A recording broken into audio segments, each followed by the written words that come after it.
Now I'd like to call the committee's attention to something I'm going to share with you, information about the FBI's that's never been made public before. Operation Arctic Frost has emerged as the chilling embodiment of partisan warfare. Arctic Frost was the FBI case opened and approved by anti-Trump FBI agent Thibault. Arctic Frost then became Jack Smith's elector case against then Citizen Trump and now President Trump. These new records show that Arctic Frost was much broader than just an electoral matter. The case was expanded to Republican organizations. Thomas Wyndham and Leanna Saylor, they pushed Arctic Frost forward despite warnings from career agents that this might be illegal.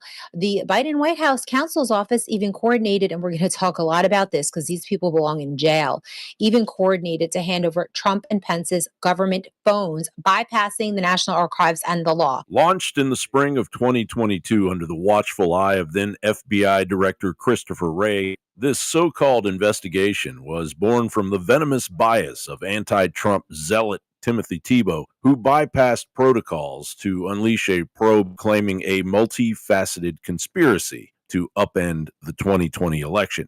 The FBI takes allegations of election-related violations of federal law seriously. That agent, now out of the agency, Timothy Thibault, was reportedly escorted out of the Washington field office on Friday after, quote, resigning from his post. What started as a targeted hit on Donald Trump quickly ballooned into a full spectrum assault on the so-called American right. This was part of an effort by the FBI to go after conservative causes and leaders, including Charlie Kirk at Turning Point, as it turns out, including the RAG of the Republican Attorneys General Association, RGA, sort of the whole of Republican apparatus, the conservative movement.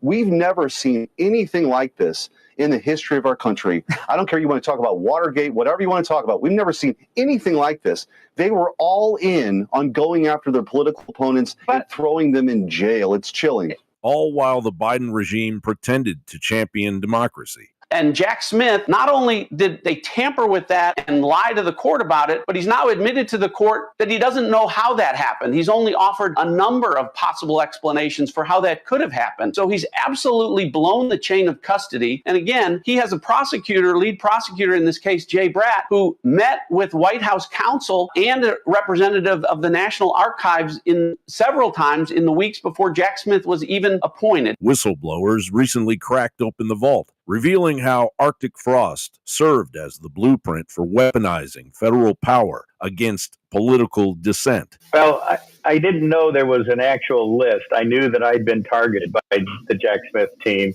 The search warrant for my phone that was hand-delivered with sex-armed FBI agents who detained not just me but my wife, who refused to show me the warrant before they confiscated my phone, who forced my face to look at the phone so they could open it on facial recognition without ever showing me the warrant.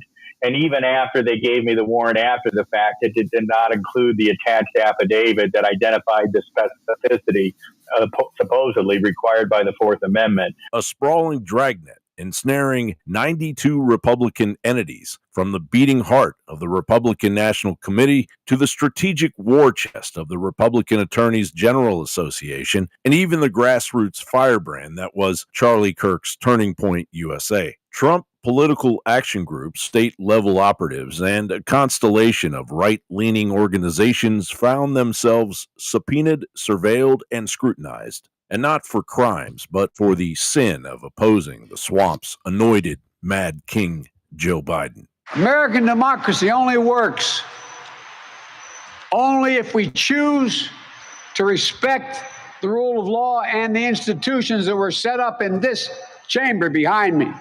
A surge of totalitarian lunacy poisoning the republic. I like my coffee dark. John Bound reporting for InfoWars.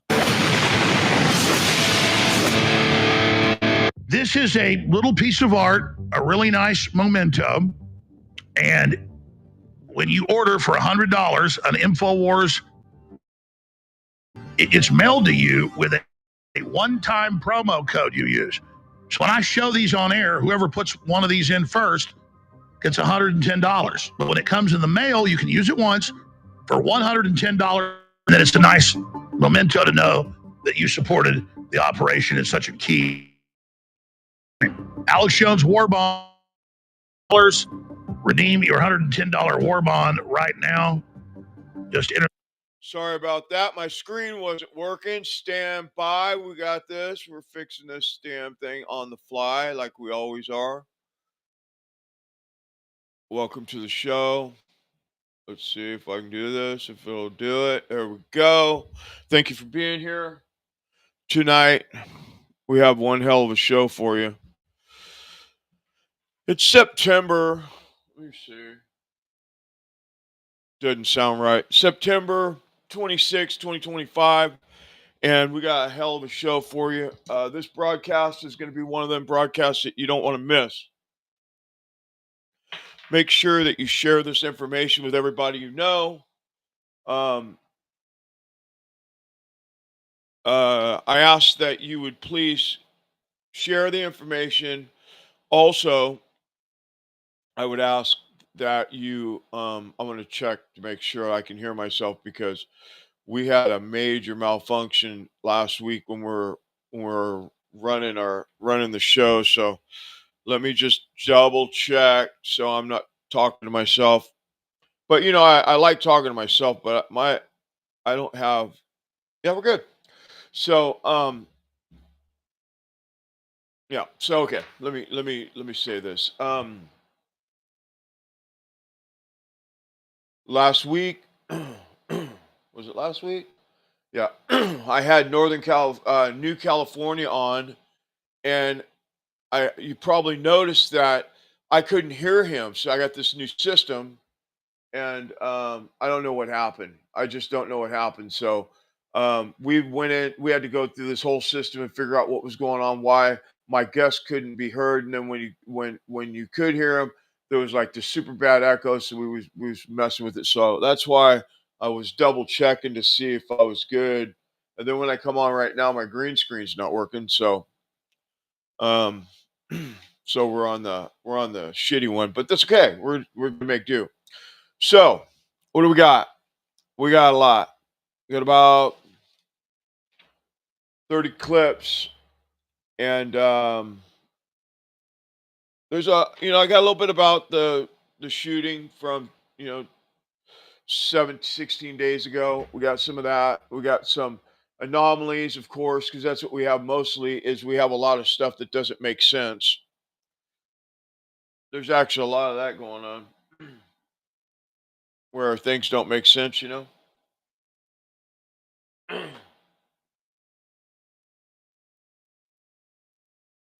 Okay, that was it. Okay. A lot of things don't make sense. There's a ton of stuff that don't make sense. And we're going to get to that. And, one of the things that doesn't make sense is all the different angles. We have all these people saying all this stuff about, oh, we found the gunman, the shooter, the this, the that, the microphone, the sniper on the roof, the other sniper on the roof, all that stuff. Oh, the guy's from his sleeve. There's so many different things going on around where the shot came from and all that stuff. And I'm gonna hopefully put a couple of them to bed tonight. And I'm not saying that anybody's wrong. It just from the couple Green Berets that I have video of, it doesn't make sense. Now, if I'm not leaving.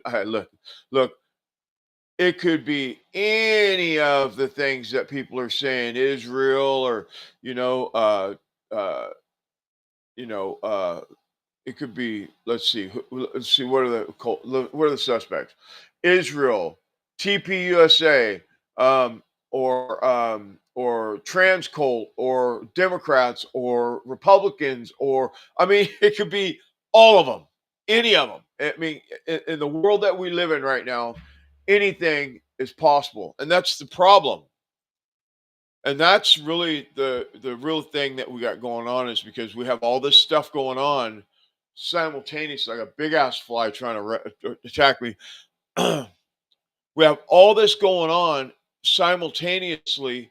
We have the Islamic Sharia law stuff going on, and we have the Democrats talking about, you know, you know, going after right wings and going to kill everybody, and we have all this stuff going on at the same time. And we have this thing that you may call it a distraction or you may not. I mean, we sure have taken um, our eye off the real ball by looking at all this stuff, and it just keeps getting worse. We're talking about the Kirk assassination. We've taken our eye off a bunch of stuff, like Bill 771 in California passed the Senate and the House, or I guess the legislature and the House, and is at Governor Gavin Newsom's desk to be signed into office the first or second week of October, and it's a it's a bill to take your free speech. So if I say the wrong thing and they don't like it, because I'm in California, and if they don't like what I have to say, they can charge me $500,000 for the first offense if they don't like what I'm saying. And we know Gavin Newsom doesn't like what I say, right? Because we've had a couple conversations with him on the Capitol lawn in the past. So anyway, let me get to the point. We'll get to that later. That's something else we're going to get to later. So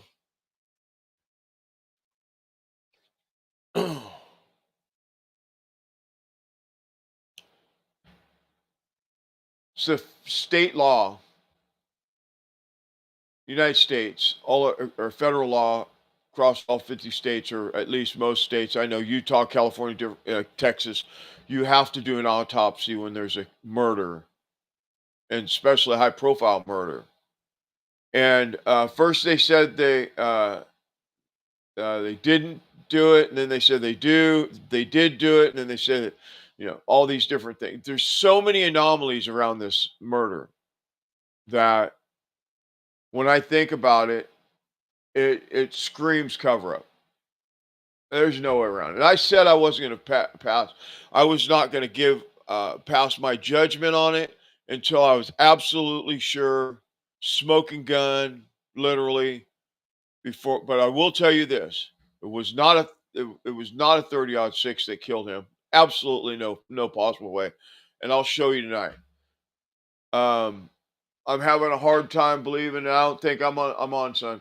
And please don't do that, son. Go, go, go, go, go, go, go, go, go, go. Excuse me. Go. I have a hard time believing that a lapel mic could shoot him from here and go here and come out down low where it just none of it makes sense. Now it could make sense that a smaller caliber shot him, hit his spine, came back, bounced back, because they say they found the slug close to the skin in his neck or something like that after he hit a vertebrae. The only way that's possible is if it's like some kind of a low cal round, and it went in and bounced around like a 22, or maybe a, I don't know, small caliber. So it's just, I'm just having a hard time believing that a lapel mic could have that kind of force. And if you look at it, I'm going to show you the video here in a minute. It would go this way when it shoots this way, and it's not doing that. It's going in when the shirt goes like this. We've looked at all that. So I've looked at it so much my eyes were hurting, so I'd take a break. Okay. So, and I'm not discounting Israel with some supersonic type of thing where look, they have technology that my brain can't comprehend. So I'm not saying that it isn't. I'm saying I'm having a hard time believing it. I'm going to show you, people that are, marksmen, Green Berets, and etc. that they're debunking the story. So that's all I'm saying. Now we have bigger things going on, like The autopsy thing. Why do they not want us to know what's going on? I get that if there's a, and the fact that Tyler Robinson has said, and Candace Owens just came out and said that Tyler wasn't even on UVU campus at all, and that they were saying that he is suicidal, and he's never been suicidal, and the whole thing. There's a bunch of holes in all this stuff. We're gonna get to it right now in a second. Let me let me tell you about this clip that we just watched. All the different things going on around this with Trump and the Arctic frost and all that stuff is for a guy like me that I come on the scene 5 years ago, didn't really know anything about politics or any of the stuff. It's shocking to me that this kind of stuff is going on in our country, right? That the politicians and the deep state and all these people have so much control over everything that happens in and out of government. It's shocking to me. That's why I'm here, and I've said it 100 times. I'm shocked.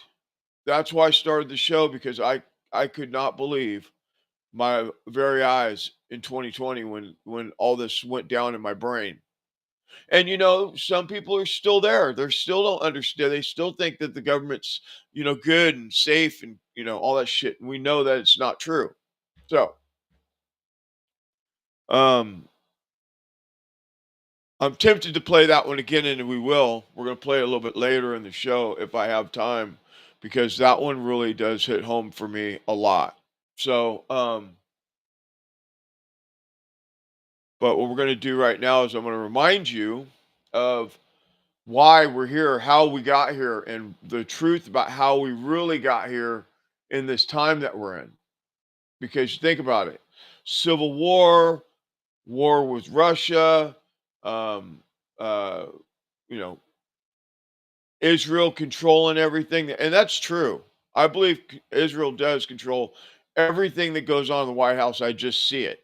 And maybe I'm wrong. Maybe I don't know what I'm talking about. Maybe all the people that are saying that they're all wrong, and you're right that Israel is just the best thing since sliced cheese.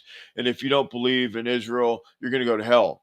I don't believe that, but maybe you do. And God bless you. But I'm just saying that I can't get behind any kind of satanic cultism, and it just seems like that's what's going on over there. And I'm not passing judgment. I'm just saying, I see the stuff that's going on, and it shocks me to my core. It makes me sick at night.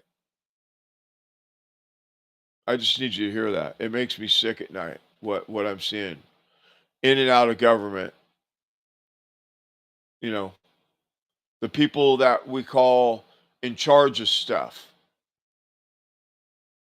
And I was gonna play it. I don't know if we will. I don't know if we'll have time. But I seen this clip talking about all the APAC money that goes to all the people in Congress, but maybe two. I think two congressmen. All the other ones take cash from Israel, from APAC. So anyway, we're not gonna get into that. Let's get into this. Um,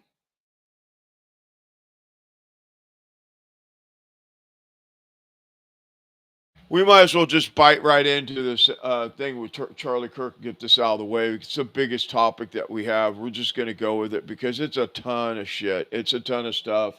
So we're going to start at the beginning. And at the beginning, hold on a second. Let me get this straightened out. Hold on just a second, because I need to line up here. I need to get my shit together here. Okay, so we're just going to start. We're just going to go for it. It's a ton. Bear with me. Work with me. All I'm doing is giving you the information. I'm not placing no judgment yet on any of this stuff. I'll be the first to come out. I'll probably do a special report when I come down, when I really get where I really think it is. Kind of waiting for my SEAL buddy to get a hold of me and us go through it, but we haven't got there yet. So everybody's still looking at it, and everybody's still kind of looking at all the different angles and all the different things. And you got people jumping over the table and snatching stuff, put it in their pocket, doing handoffs, and all this stuff, all going on at the same time. So it's like it looks suspicious, really suspicious as fuck, really. Okay, I'm trying to not cuss, but I think it's necessary for this. They killed a good man. Whether you like Charlie Kirk or you think that he was too much Israel or not enough this or that or whatever, he cared about this country, and he was helping the young generation of our country to see something better than socialism and globalism and liberalism and all that bullshit that they were, that they've been brainwashed through colleges and high school and I guess school, because I know that when my son was my son was in kindergarten a couple years ago. um, I took I did a daddy day at school, and the stuff that I seen on the walls in the classroom told me everything I needed to know. Mine, he didn't go there after that. Once I seen what was going on, I pulled him right then, and I went and reported the teacher. So that's just where I'm at. We're not gonna have hammers and sickles on the wall in a kindergartner's classroom. Gay flags and trans flags and all that bullshit. We're not doing that. We're not doing that. You can do it with your kid. We're not doing it with my kid.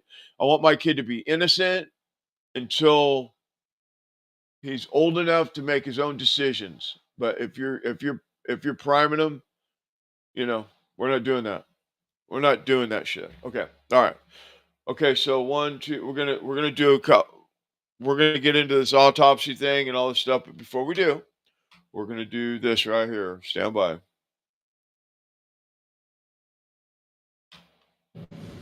So now you're waking up. Congratulations. Now comes the part that nobody wants to talk about, the fallout. You're going to feel lost, pissed off, maybe a little crazy. Your old life don't fit anymore and friends start acting weird. You might cry for no reason, and you'll question everything from your job to Jesus. That's normal. You ain't broken. You're deprogramming. You've been fed lies since birth from the church, the government, hell, even your own mama. But now your soul's calling bull. So what next? Go quiet. Start listening. Journal. Sit in the woods and lay that phone down for a bit. This ain't about being perfect. It's about being real. You're not here to fit in. You're here to wake folks up. But first, you got to rebuild you. Leave a comment on how you're dealing with this awakening. Alpha 34, we have shots fired. Charlie Kirk is down. Alpha 1, or Alpha 11, we have shots fired, shots fired. We need EMS here. We've got one down in the crowd.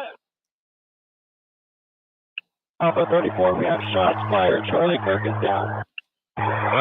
Listen Alpha closely. 1, or Alpha 11, we have shots fired, shots fired. We need EMS here. We've got one down in the crowd. One more. Alpha 34, we have shots fired. Charlie Kirk is down.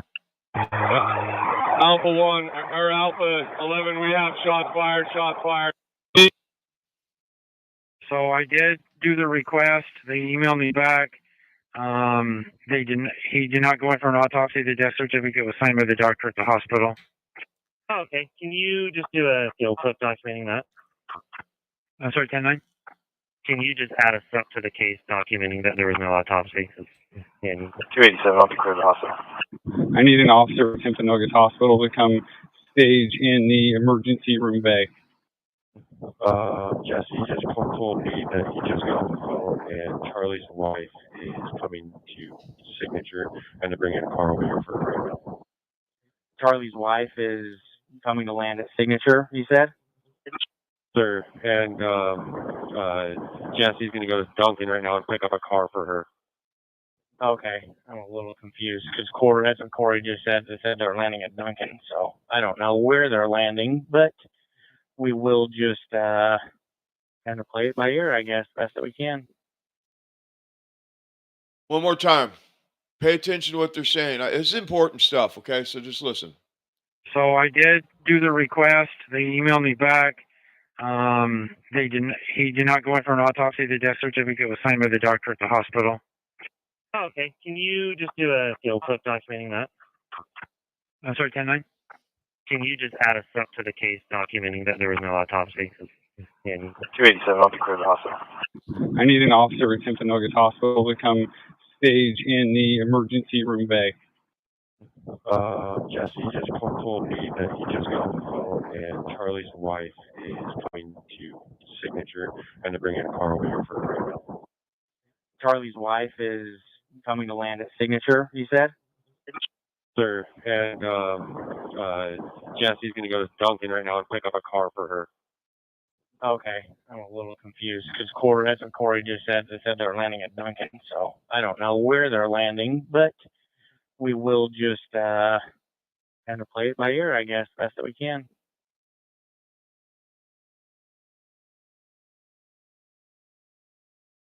So I don't know if you caught that. They're talking about Erica Kirk coming there. No, they didn't do an autopsy.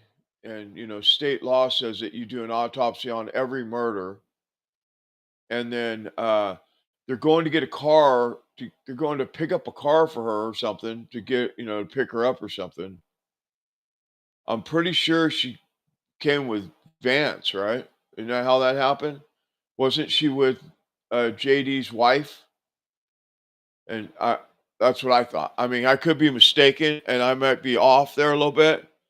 And then the first one was shots fired. Shots fired. Charlie Kirk's down. And we have someone in the crowd shot. Did you hear anything about anybody being shot in the crowd? Anybody? Because I haven't. And I've been all over this stuff for days and weeks. I've been on this. And I have not heard of anybody being shot at all in the crowd. So hit me up in the comments or on Twitter or X or or Rumble or Getter or wherever you're at, YouTube, and let me know what you think, or if maybe you was there, maybe you know something I don't know.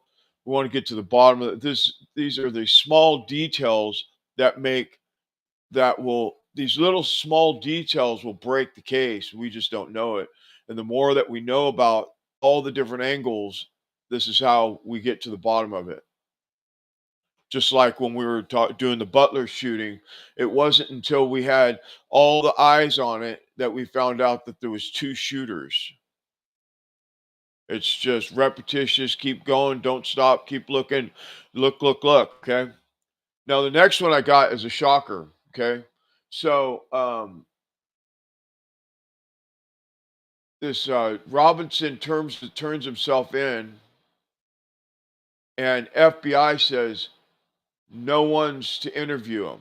Now I don't know how that works when it's a state case. Why is the FBI telling the local police not to interview? Check this out. Stand by. Just 10-14, I'm still about 15 out, but the 1-2 unit that's going to be up there to interview, as per FBI and FBI, we've been given clear direction not to interview, confirming negative interview until they get there. 140, we were not going to interview. We are just arriving now. Copy that. Building 151. This was relayed by Salt Lake. They're advising a complainant called 911, and he was stating there's an APB out on him for the shooting at UVU. He's now pinging at the Urban Pioneer Cafe at SMBB break. I was just told that the FBI wants you to stand by there with him, and they're on their way to you. Thank you. And that came from the agent that's leaving Provo PD right now. Okay. So I want to play this this next. The reason why I did that is I want to kind of set this up for you so you see where I've been at, what I've been doing with this. I'm just getting, I mean, there's tons of other stuff, but I'm just getting the signal, not the noise, right? I'm doing my best to keep all the things that maybe don't pertain to what we're doing here, because this is really an investigation of the people doing an investigation, because the FBI and the local police won't tell us anything. And so we know something's not right. I mean, none of it lines up. It's like putting a square peg in a round hole. It just doesn't fit. None of this makes sense. Okay. So I want to so eyewitness was right in front during the shooting, like she was right in front with her husband, and the dude that on the camera, he's like going like this. Well, she says that he was a Trump supporter and he was a Kirk supporter, and that he was just showing his ass on camera because he's seen the camera or whatever. I don't know. I can't verify that except for what she's saying, but she said that Charlie Kirk was right in front of her, like a few feet from her or closer, and he had no armor, no body armor. So to debunk, what I want to do is debunk the ricochet, right? But even if 30-06, there's no way a 30-06, if he's got a super small vest, Kevlar or whatever, even a plated vest, a really thin one, you got to get past the 5. The 30-06 goes right through a half-inch plate. So as we go, I want to get rid of some of this stuff that people are saying that is, he got shot from 150 yards. It went in, hit his vertebrae, went down, bounced back out, and they found the bullet right inside right inside his skin. That whole thing is just not right, because one, if they pronounce him dead, and what that I played it last week, where the dude that was like his, he says, like, I have 3 sons and Charlie's like my 4th son.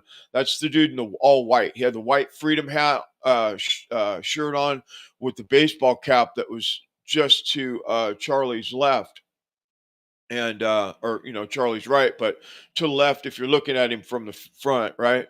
And he said that when he got he was in the car with Charlie, and he was there with him in the SUV, and he was gone. You could see he's just, you just know when a person's dead when you look at them, like they're just looking past you, right? And then they did say that they got a pulse for a short time at the hospital when they were doing compressions or whatever they were doing at the hospital. This is that clip that we showed last week or 2 weeks ago, whenever it was. And so if he's pronounced dead, why would they do surgery on him to find this bullet inside his chest or whatever? Oh, it went down, back up, and all this stuff, right? So because remember, they didn't do an autopsy, right? And it was a surgeon. So anyway, let's play this. First, I'm going to play the body armor just to verify that, so an eyewitness said that he was not wearing body armor. Stand by.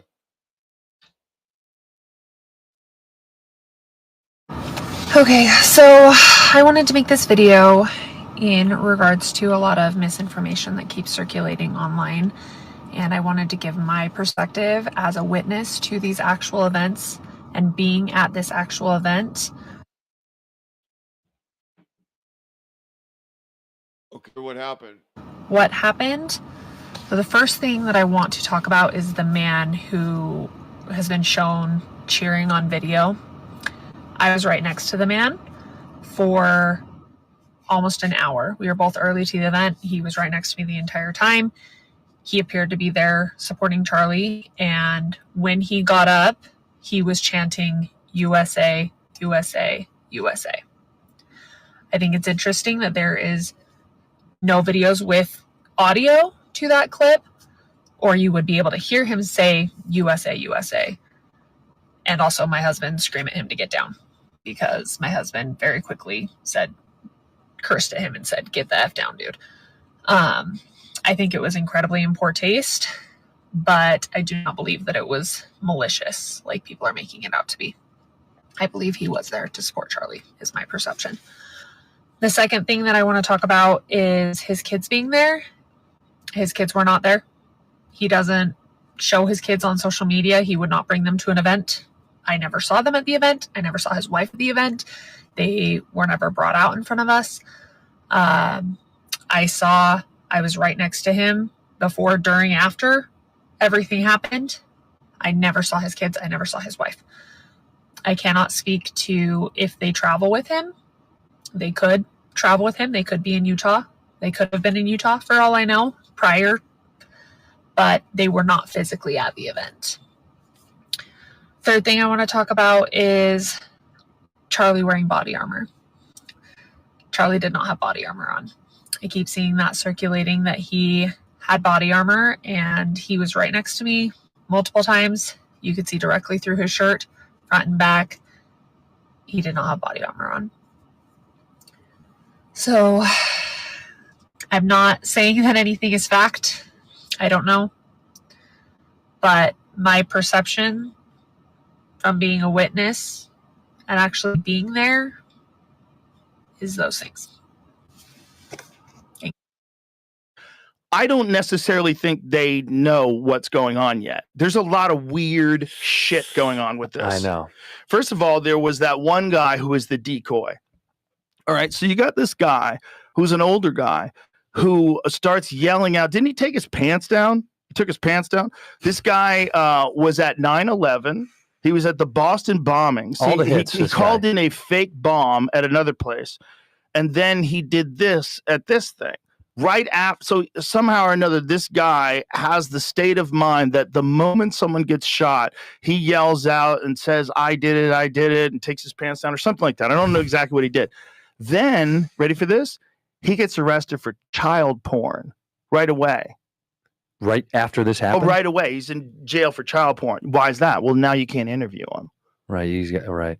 Right. And because when the internet people start going, how are you at all these different things? Like, what are the odds? Like, if someone ran it through one of the ChatGPT fucking perplexity things, like, what are the odds that this guy would be at all those different events and be involved? Like, zero. This is the guy? Yeah. I just like that the pants down part is just insane to me. It's like, why is your dick out, dude? I did it. Listen, I'm not saying this guy isn't insane. He's clearly insane. Yeah. Or not. Or he's professionally insane. Right. That's where it gets squirrely. I almost texted you when the Charlie Kirk thing happened because my antennas went up about, they showed the photo of that kid or the guy that they have, the 22-year-old, whatever. And I was almost going to be like, dude, do you think he's got the capability to do that? Yeah. Well, listen, there are people that look like that have the capability to do that. Pretty accurate. Nope. No? Not hard. Not hard at all. Let me dispel that. Okay. 200 yards from a prone position with a dead-on rifle. So if you have a dead-on rifle, so you set this rifle, you set your 0 to 200 yards, right? You know how far you're going to shoot. It is not hard at all. He shot a lot? You don't have to shoot a lot. So I could do it tomorrow. If you're but you are experienced. If it's someone that's never shot, could they do it? 100%. Not if they've never shot. They wouldn't know where to look. They'd have a hard time acquiring the like when you look through a scope, like when the reticle is weird, like it sometimes takes a minute. You got to know the distance that you have to be from it to really line it up in your sights. But you could get a guy like my friend Andy Stumpf, who was a sniper in the SEALs. You could get him and he could show you how to do it in an afternoon. And then you could hit steel at 200 yards every time you pull the trigger. One day you could learn that. Yeah. Wow. Yeah. Not that hard. Because it feels insane to me. I'm like, that seems tough. It seems tough. We still haven't figured out whether or not the gun that shot Trump had a sight on it. Because we weren't sure if it had a sight on it or if this guy was using iron sights. That was 140 yards. If you shot it with iron sights, that's a lot harder. Because iron sights is you're lining up. So you have these two things in the back and there's one thing at the front of the barrel. And you got to line those bitches up perfectly. And that's how you stay accurate. That is a lot harder to do. It's like old shotguns have those, right? Sure. Yeah. Pistols. Yeah, but pistols you buy a them. Glock, that's what it comes with. Right. But this kid had a rifle with a scope.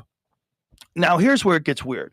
The first images of this rifle with a scope, I swear to God, it looks like he has a composite stock on it. Like it looks like a modern 30-06 rifle. So a 30-06, so that's the rifle. 30-06 is like, that looks like a very modern looking stock. I mean, it might not be. It might be just a bad resolution. It might be wood. It's hard to tell. But if you showed me that and you said, "Hey, this is my cousin's rifle. Is this any good?" I'd be like, "Looks like a standard bolt action rifle with like a sophisticated modern scope on it." Sure. Now, apparently, the narrative is that this is his grandfather's rifle from World War I and doesn't have a serial code. Okay. Interesting. Okay. Why? Wait. Why are you using such an old gun? Like, that's kind of crazy. Like, is it possible that an old gun can be that accurate? If you have a gunsmith and they work on it, yeah, it's totally possible. You have a really good gunsmith and he says, if you're like a nostalgic person, you like driving an old car, you could bring it to a mechanic, they could redo the brakes. Sure. So if you got a good gunsmith and he took a look at that and the action was true and, you know, the bore is good, you know, yeah, you could conceivably shoot with a gun for hundreds of years, right? Guns don't necessarily go bad. Right. They don't expire. Right. And especially because all the stuff like the trigger and the action and all that different stuff is replaceable. So you could just like, it's compartmentalized. It's components. That's the other thing. They said that he took it apart and then put it back together again. Shut the fuck up. Do you know how much time it would take to do that if you were highly skilled? To disassemble a gun. To disassemble a rifle so that you can get it in a backpack. And by the way, not going to fit. Not going to fit. In a backpack. And then somehow or another reconnects it once he gets off the roof. What? What's that about? Is that what they pitched, huh? Yeah. And then he's supposed to get it in that stupid fucking backpack. It's literally, it makes no sense. And the elevator music was a nice touch, by the way. Yeah. So this is just a narrative, right? Yeah. We watch a guy jump off the roof, and then we supposedly find this rifle. So if you can have a guy that's in the audience that's yelling, "I shot him, now shoot me. I shot him, now shoot me," and then that guy gets arrested for child porn charges, like he's like, what is going on here? So and then you weird. find this rifle, and then you say, "Oh, he assembled it and he reassembled it." Like, okay. If I wish I was a cop, I'd sit in a room like, this story is horseshit. Like none of these things make any sense to me. Like, you're telling me that this kid who's not military trained, this guy, first of all, how did he get to the roof? How come nobody was looking? How come nobody was like, there's a direct line of this is just a narrative, right? Yeah. We watch a guy jump off the roof, and then we supposedly find this rifle. So if you can have a guy that's in the audience that's yelling, "I shot him, now shoot me. I shot him, now shoot me," and then that guy gets arrested for child porn charges, like he's like, what is going on here? That's so and then you weird. find this rifle, and then you say, "Oh, he assembled it and he reassembled it." Like, okay. If I wish I was a cop, I'd sit in a room like, this story is horseshit. Like none of these things make any sense to me. Like, you're telling me that this kid who's not military trained, this guy, first of all, how did he get to the roof? How come nobody was looking? How come nobody was like, there's a direct line of sight between where he's sitting and those roofs? You guys didn't check? You don't have a drone? Like, that's insane. So he's on the roof. He shoots. He jumps from the roof. He jumps down 14 feet. Yeah, we saw didn't they have video of him jump? Somebody had a cell phone video of him jumping. There's down, a video right? of him jumping. So this guy, whoever it is, jumps off of the roof and lands, whether or not he's even the guy who shot him. Maybe he thought he was going to shoot him. Maybe he's a patsy. Maybe he did it. I feel like he's a plant. Did you see the video? Did you see the person doing the investigating on his mom's Facebook? No. You haven't seen this? Have you seen that, Jamie? Some dude online. His mom's got a weird Facebook. I It's spill coffee. very trippy. It doesn't make any sense. Like, the more they keep looking into it, the more they're like, this doesn't feel like a real. It feels super fabricated. But here's the thing. Just like I was talking about when people are arguing on social media. Yeah, so Rogan's got that pretty much dialed down. If you think about it, like that rifle, World War I rifle. I have to make an adjustment here if I can do this without fucking everything up. Hold on a second. World War I rifle, right? And it's talking about. Hold on, let me do this real quick while I'm here.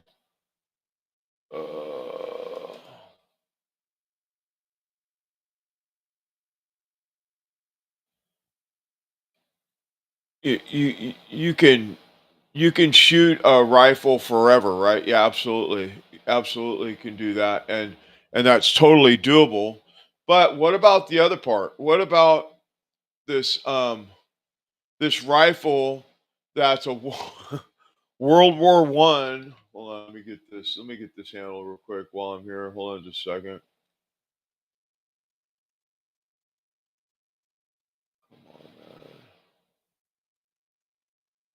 Fucker. Hold on. No, no, not now. Hold on. Stand by. Shit. Okay. Doing some editing on the fly here. Just give me a second. Can't chew bubblegum and walk at the same time, so hold on. Almost there.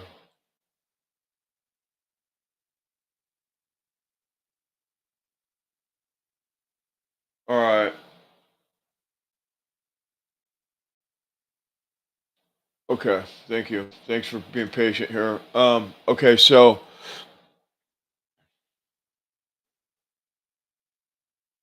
you have a rifle that's, I don't know, what, 70 years old? Unless you've reworked it, redid the barrel and, cleaned it up and did all that kind of stuff. It's harder to shoot that thing, even with the most high power scope, and you're going to take it apart and put it back together. The whole thing just doesn't make sense. And by the way, we're going to debunk all that later, but I'm just kind of giving you a little setup for this because none of it, the reason why none of it makes sense is I'm no, gunsmith or, aficionado about guns and stuff. But what I do know is even if you had somebody that could shoot an old gun like that, one shot, I don't know. They're all saying this stuff. All the experts are saying, like Rogan just said, that's a harder thing to do with something that old. Now, if it was a new 30-06, yeah. But then that's the other part is when you shoot somebody in the neck, there'd be nothing left of his neck when it goes in. When it comes out, it's just going to come out. You know. Anyway, they're saying they hit the bone and all this stuff. It's all fabricated. So anyway, let's keep going. All right, where we at? Okay, so when I was going through this, the first day or so, there was these clips that came out, and one of the TPUSA kids was being interviewed by a reporter, and that dude Tyler came up and pulls him away, and I don't know if it was like, hey, don't get involved because we don't want you dead too, or if it was like he's hiding something. I don't know, but you be the judge. I'm not gonna place judgment on this. I'm just giving you the information, and the reason why I'm doing this way is so I could set this whole thing up for what I'm gonna do later on when we get down here a little bit further. So it's all this makes, I'm putting a puzzle together here a little at a time. Stand by. We found the real shooter, yo. You have to watch this. Props to whoever made this. I'm baffled. I was standing from probably the third row in the bottom. I saw hit. I heard the shot ring out. I looked to my left, and then I looked over to my right. I saw him slump over in his chair forward. He slumped over. He had blood coming from the left side of his neck down his shirt, and he slumped over and he was carried off. Get off me! Get off me!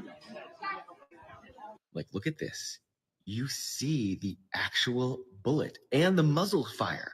Like, if that is not a literal smoking gun, I mean, you can see the bullet moving. Gang violence. Gang violence. Two, moving in the thing, that angle makes sense. But I do know that this has 100% been staged now because there is no way that you have this many fake shooters, two patsies, one on the roof that we're now trying to incriminate, and now we've got the real one. And I'm sorry, the main thing with this is I know that if I shoot a bullet straight, you're going to go bam like that, not go soop to the side. Ain't no way this is fabrication, and you know who did it. So let's listen to what Candace says about the shooter on the roof. in the short run, he agrees that rather than send the footage, he will get onto a FaceTime call with me and he will show me the footage on his computer. He did that, and I watched the footage, and I'm going to tell you what I saw. And to the people specifically, the people that are in the military, people that know weapons, I'm telling you this because you might be able to add more color or more clarity here. What you would expect to see. If given the weapon that they have said did this, the bullet they have said did this, I don't know anything about any of this, so I'm just telling you what I saw, okay? First and foremost, there is nothing gory about this shot at all. And so again, I am still going to work with him to get me the footage so that I think it should be shared. There's nothing gory about this footage from the back. The thing that really stood out to me, and I just kept asking him to replay it over and over and over again, is that there's no blood. There's no blood from the back. There is no blood. So I think a lot of people were wondering whether or not that bullet pierced and went out the back. I think I vaguely even remember, Skylar, you can maybe live look this up, but like I thought the feds were saying they were looking for a bullet at some point, which is now very alarming to me. I don't understand that. How could they have been looking for a bullet? Because if I'm not seeing, and there isn't, I'm telling you, what happens in the front is not what happens in the back at all. If I'm not seeing any blood, what are we to take from that? The only thing that could make sense, if what they're saying is true and that person took the shot from the place that they're saying that individual took the shot from, it would suggest that it was inside of Charlie, right? And they would know that. The feds would have known that. So they would have communicated that they were never looking for a bullet. Because remember, one shot. Well, and so that's great, Candace, but I got to say this. They didn't even secure the site. I mean, they put yellow tape up, but they let people in, and they were taking equipment down, doing all this stuff. I showed the clip last week. So it wasn't even really secure because people were going in there and stealing hats, taking hats off the table, and all kinds of stuff after Charlie was taken off. And then, TPUSA was taking cameras and all that kind of stuff down. We seen those clips last week too. So I appreciate what she's saying with that. Doesn't make sense, that particular piece, because it does make sense that if you got shot from the front, there'll be blood in the back. I've never seen an entry wound and an exit wound and no blood, for sure. And that coming out like that, I'm still pretty set on that as an exit wound. But they should have been looking for the bullet, but they didn't. So, and then they said that it was in his inside of his skin. All these weird anomalies that don't make sense, right? So we're going to keep going here. So I have another one. This is from today, from Candace. And wait, I'm going to do this first. So why are they setting the stage prior to the shooting? I don't know. Tell me what you think about this. Just pay attention to the people all around. This is like in the Rotunda area, like kind of by on the. I think it's on the. Well, you let's look at it together.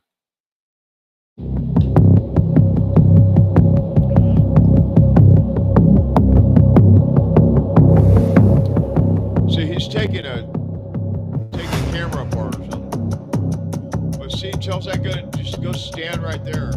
You see that? Let me back that up. Let me start this over here. This kid right here, watch. Stand right here. I don't know what that means.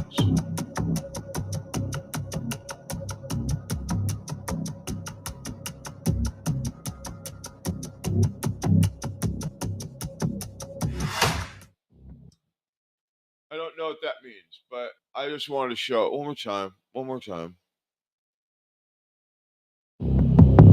This whole thing right here, but none of this makes sense to me. And I don't know if this is after the shooting, but this dude comes in this frame right here, looks like the dude that was standing behind Charlie's right side of Charlie, looking at him from the front.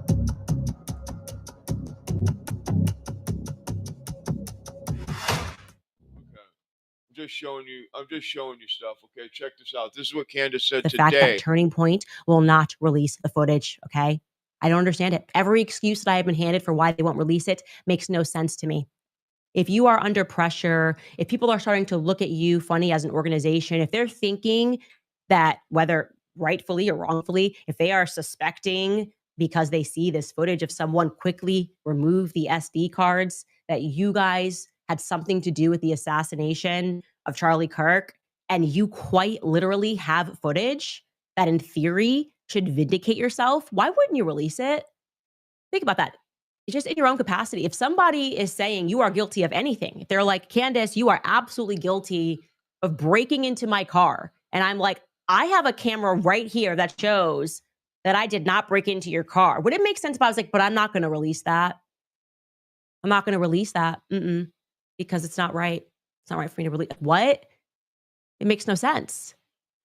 I don't understand why they would not release this. The idea that it's because, well, the feds are saying the feds cannot arrest you. Last I checked, the feds cannot bring charges against you for releasing footage that you own. And since when do we trust the feds? Certainly Charlie didn't. He didn't believe we were getting the truth about the Epstein files and things of that nature. So I don't accept that. So we got a big story that I want to break here, some alpha that just dropped by Candace Owens. Bryson Gray just put out this tweet. Check this out. Bryson Gray puts out a tweet that says, Candace Owens said that Tyler Robinson never stepped foot on UVU campus and that his parents never turned him in. She also said that the FBI lied about his parents noticing him. Check out these tweets from Candace. Tyler Robinson is not suicidal. The entire narrative that was placed in the media about him having been suicidal is completely fiction, as are the other aspects of what we've been told. His father having turned him in after his confession is also complete fiction. To the contrary, Tyler Robinson maintains his innocence and has never been to UVU campus. There is absolutely zero photos or videos that the campus can produce to the contrary, which is why they have produced nothing other than blurry images which Tyler's family knows it's not him.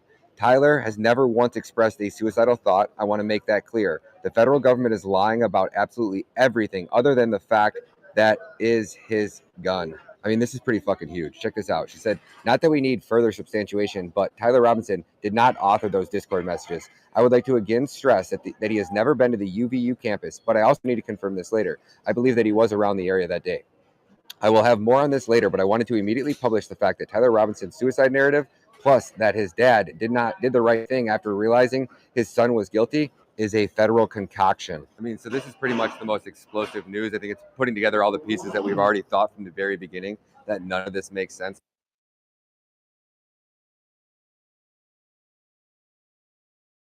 Yeah, so, I mean,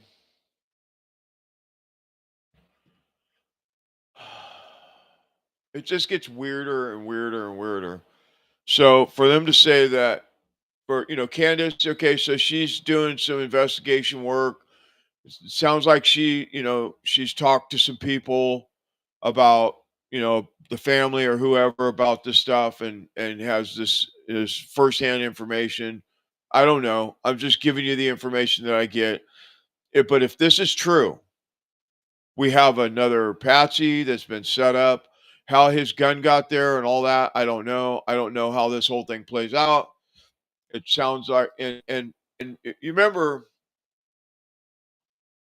when we played the clip last week of whoever it is running across the roof, because it's so grainy you can't tell if it's Tyler or if it's whoever, right? We can't tell. You can't see it, right? So I mean, and it's intentionally put together like this, so you can't see who it is. Remember, he jumps off the roof, runs across the roof, jumps off the roof. But it's like 3 seconds from the time the shot was taken, he's in a full sprint, right? And remember, they said he took the gun apart, the backpack, and all this stuff, right? First of all, if he took that gun, anybody took a gun from wherever, put it in a backpack, carried it up, or had it in his pants, or whatever the hell. The stories have changed so much. He changed his clothes back and forth, and all these different scenarios that they've played, or that they've this narrative that they're pushing, whoever, FBI or whatever. When you take a scope optics off of a rifle, and I'm no uh, gun specialist, but I know that whenever you take a scope off of a rifle or a pistol or whatever, and you put it back on, you have to resight it in. You're going to be so far off because every time you put it on there, you have to put it back in there. You have to get the exact right spot, and then you have to resight it in because it's got screws that hold it together. And if it's just anomaly after anomaly after anomaly. This is what I'm saying. This is why it's so crazy. That's why I said at the beginning of this show that anything is possible at this point. It could be any of the X, Y, or Z, whoever that did this, because none of it makes sense. None of it. Zero of it makes sense so far. All right. So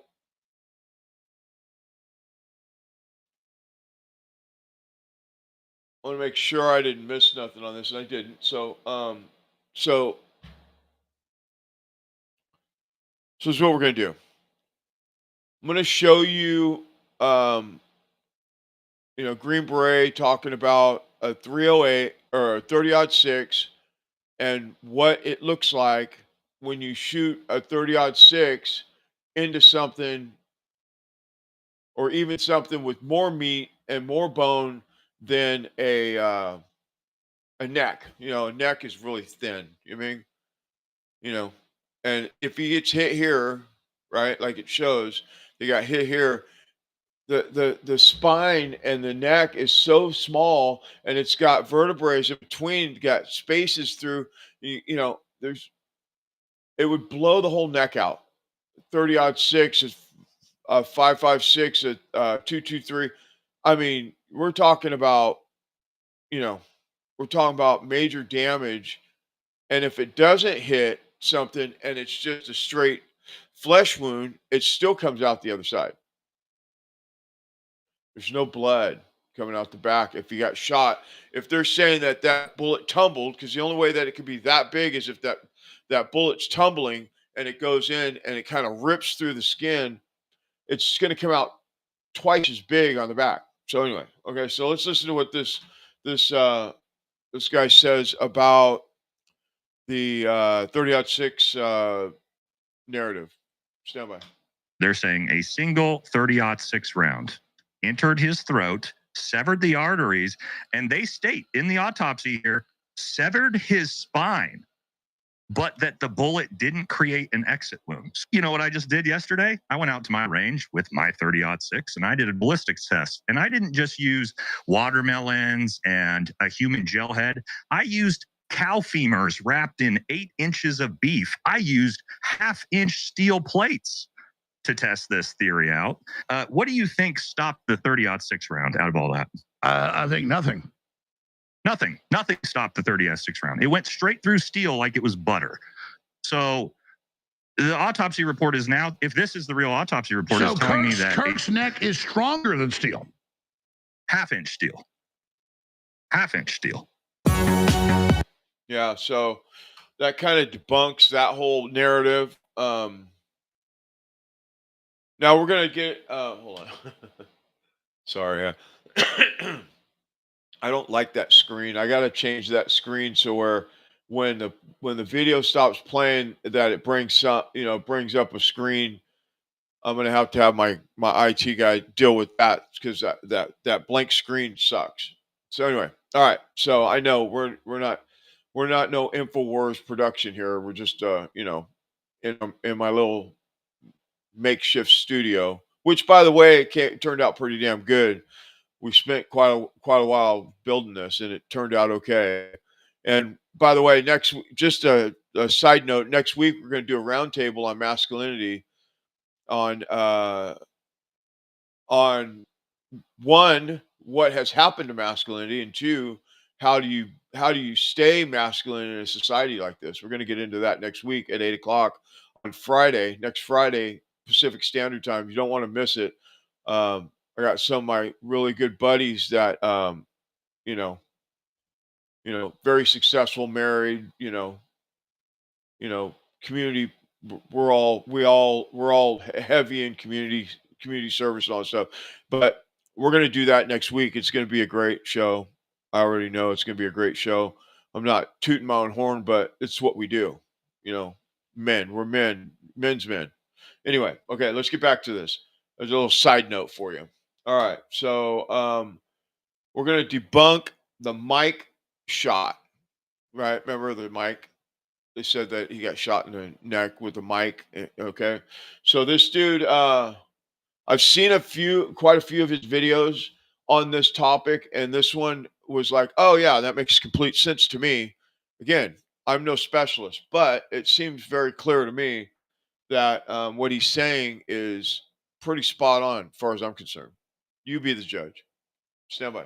This isn't real. If the mic is exploding and forcing something into Charlie's neck, why does the mic go in that same direction? It would have to go the other way, a recoil concept, but it doesn't.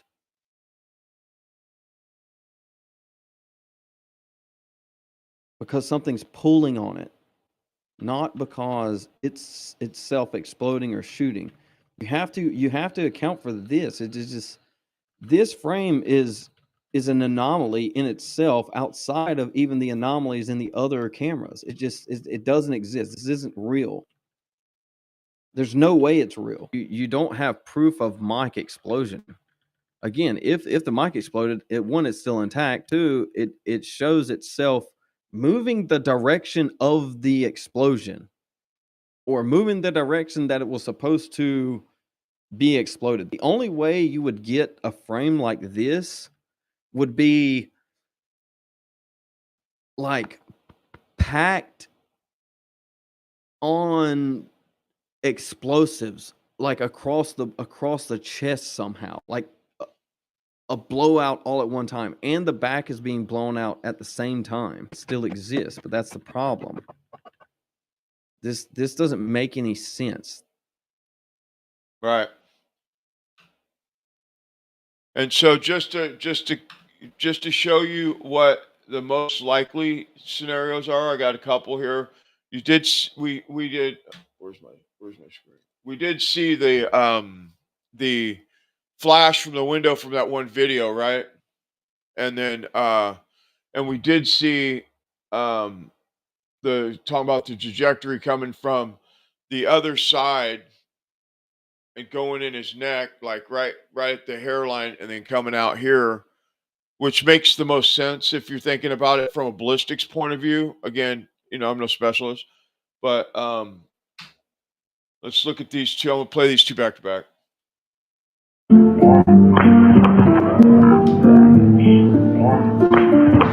Right there, the flash.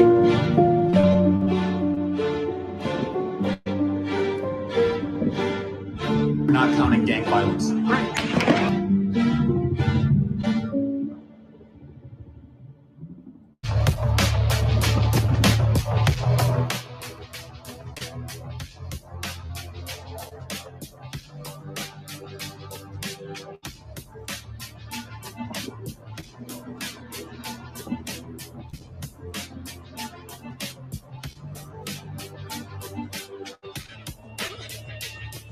The Matrix is a system, Leo.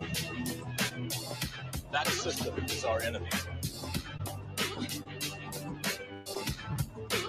You look around, what do you see? Businessmen, teachers, lawyers, carpenters, the very minds of the people we are trying to save. You have to understand, most of these people are not ready to be unplugged. And many of them are so inert, so hopelessly dependent on the system, that they will fight to protect them. Were you listening to me, Leo? Or were you looking at? So I want you to pay attention, obviously, right here on Charlie's neck. If you watch my previous videos, you'll know what I'm talking about here. But here in a few seconds, you'll see an indention made on the back of his neck, along with a blur. It's a blur, something moving very fast, a very fast moving object. What caused this, right? I mean, we're just using common sense at this point. Correct me if I'm wrong in the comments, please. Okay. So here in a minute, you're going to focus on this area right here in this vicinity. Okay. You're going to see a pop, like someone pressing his thumb down on Charlie's neck, and then immediate blur, almost simultaneous. It is simultaneously, but just pay attention. I'll play it back a few times, and then I'm going to play it through, and I'm going to show you a clear and concise exit wound. Okay? So here we go. All right, pay attention. Moment of impact. You see that? You see it bump up? Impact. Shirt jumps up a little bit. You just mean to tell me he's flinching his neck like that? No fucking way, dude. That's an impact of it. You know what? All right. So we'll stop it there. We can see it. All right. Boom. Boom. What is that, people? What is that? That's not an entry wound. Come on, guys. We're being lied to. We, as human beings, we as individuals owe it to Charlie to get this right for him. So if 1 + 1 = 2 and 2 + 2 = 4, it seems like the same kind of math to me if you add it up. It lines up perfectly with what I've been saying as far as the shot trajectory of that entering Charlie's back neck and out through his front. And you guys see it clear as day. It's clear as day in the video that I've just posted. So please, please, guys, share it everywhere. Share it with people you don't even know. Share it with conservatives. Share it with liberals. Share it with everybody, bro. It doesn't matter. They want us to be divided. Can you guys not see that yet? They want us to be divided. They want to divide and conquer. We need to come together. Liberal, conservative, red, blue, I don't give a fuck, dude. We're all human beings at the end of the day. Come on, man. This is sound like fucking Joe Biden over here. Come on, man. Like, let's get this shit together. Let's come together. Fuck this system, bro. Let's fucking break the matrix. Let's do it. It makes a lot of sense. And again, I haven't, I don't know why we spend so much time in other directions. And I'm not saying anything right now. I'm just showing you, like I said, 2 weeks ago, I said, hey, all I'm going to do in this one is I'm going to just show you what I see and you be the judge of whatever it is. But that makes a lot of sense to me. I mean, when you talk about the 30-06 and how it blew out all that meat with the half-inch plate and all that stuff, man, if you get shot, I mean, if you get shot with a 30-06 in the neck, your neck is super loose. It just blam, you know what I mean? And even if it does, even if it goes in at an angle and it hits, especially if it hits your neck, it's going to blow. Your head's going to come off. I mean, it's just the way it is. I mean, there's no look. Charlie Kirk was not shot with 30-06. I don't give a shit. I'll just say that right now. There's no way that he was shot with 30-06. And we could get into all the bullshit, all the different conspiracies and all that stuff. And, and maybe that's how people want to get down. They want to just continue to do that. It's like crooks didn't shoot Trump. I mean, it's just, I don't know. Anyway, we are in a matrix and we are being lied to and we are being told what to think. It's just clear. It's super clear. Cash Patel comes out and says, oh, we're going to look at all the angles while they're in the White House closing the case. Oh, we're going to look at all the angles. We're going to look at all these the signals and all this stuff. And they're in the White House closing the case. They're trying to close it. The DOJ, whatever. The FBI. They're trying to close the case right now. Oh, single shooter. We got our man. Right? You know how many people are in the prison system in the United States that are innocent because of this shit right here? And it irritates the fucking shit out of me that it's like this. And nobody is, nobody that has any any power is doing anything about it. Well, we are. We got indictments coming down and all that stuff. We're going to get into that in a minute or in a few minutes. We got a couple things we're going to go through first. And I'm no matter what it takes, I'm going to get through all this, and we're going to get to the Civil War stuff. So just bear with me. And I got some really, really interesting takes on it. I think they're spot on. General Flynn. Yeah. So we're going to get to that. But right now, let's follow the fucking bouncing ball here. When you say that Charlie Kirk was shot in the front by a 30-06, if you believe that, I have a bridge to sell you to China. All right, so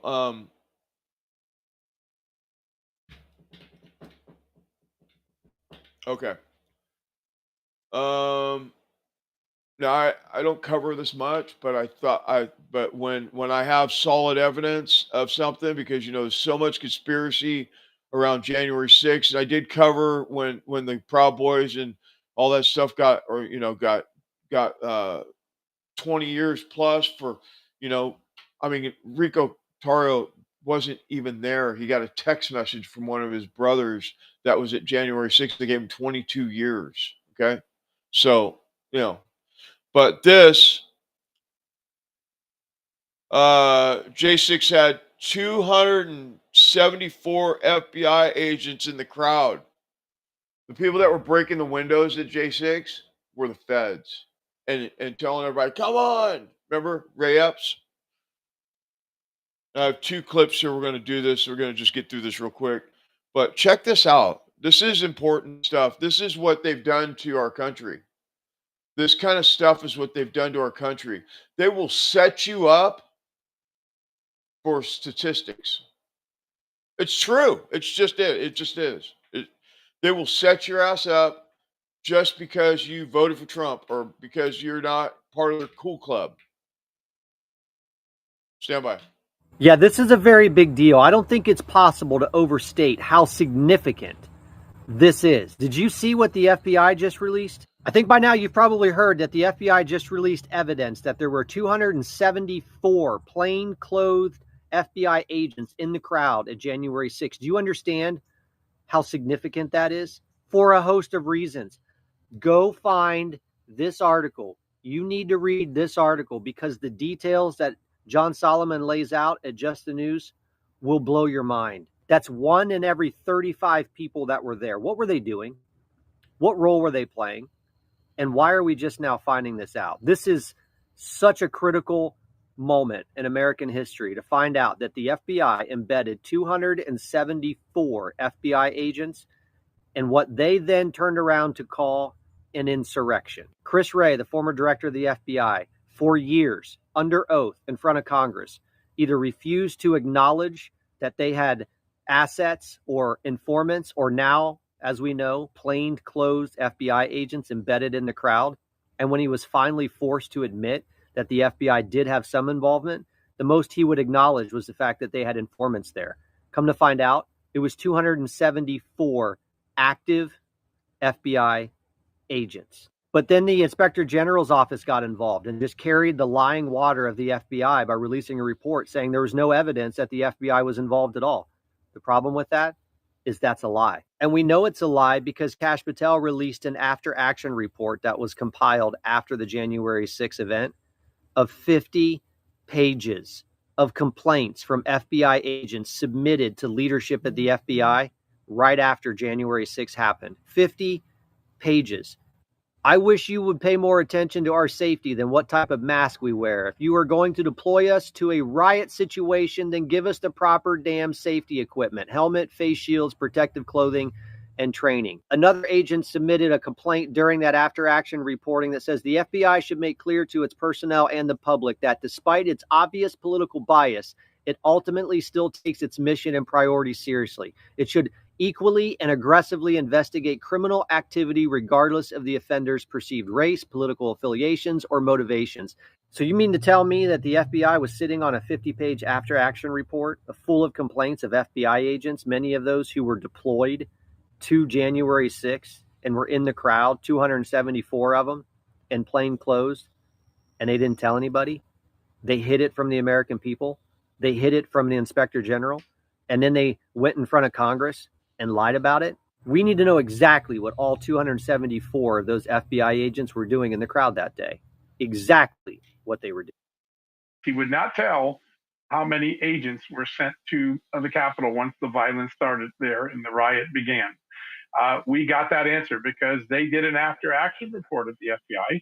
Kash Patel recently found that after-action report, and it is damning. There were 275 FBI agents, most in plain clothes, without any riot gear or protection, dispatched to the Capitol that day. The reason there was an after-action review is that a lot of those agents felt like they were put in harm's way. They didn't have gear. They didn't have a way to identify themselves to the Capitol Police that they were cops. If they had to draw their gun, they could have had a friendly fire incident. And so that's an important fact. It's something that Congress needed for oversight, and Chris Wray's FBI kept it from it. But the more important issue, long-term, to all my colleagues in the FBI who have tried to dispute that the FBI has a political bias problem, this episode, this review, ended up exposing more than the fact that an incompetent FBI sent a lot of FBI agents to the Hill without gear and protections and then didn't want to admit that to Congress. It uncorked a decade of frustration among scores of FBI agents in the Washington field office that their agency had become clearly politically biased. Those aren't my words. Those are their words. Yeah. So, I mean, this is a big break for this whole thing, because you know what they said to the Proud Boys, that they denied their appeal to sue them for imprisonment, falsely imprisoning them. And the whole time it was all set up. The whole thing was a setup. Just like the last one, when we're talking about Charlie Kirk and that whole thing. This is different, but the same. It's the same shit. It's the government doing what they do best, deceiving you. That's what they do. They deceive you. And so I want to see handcuffs. I want to see indictments for these people. Now Comey did get indicted today or yesterday, or the indictment came out 2 days ago, and he's supposed to turn himself in or some bullshit like that. But let's look at that. So John Solomon reports on it. But let's watch this first. Let's see.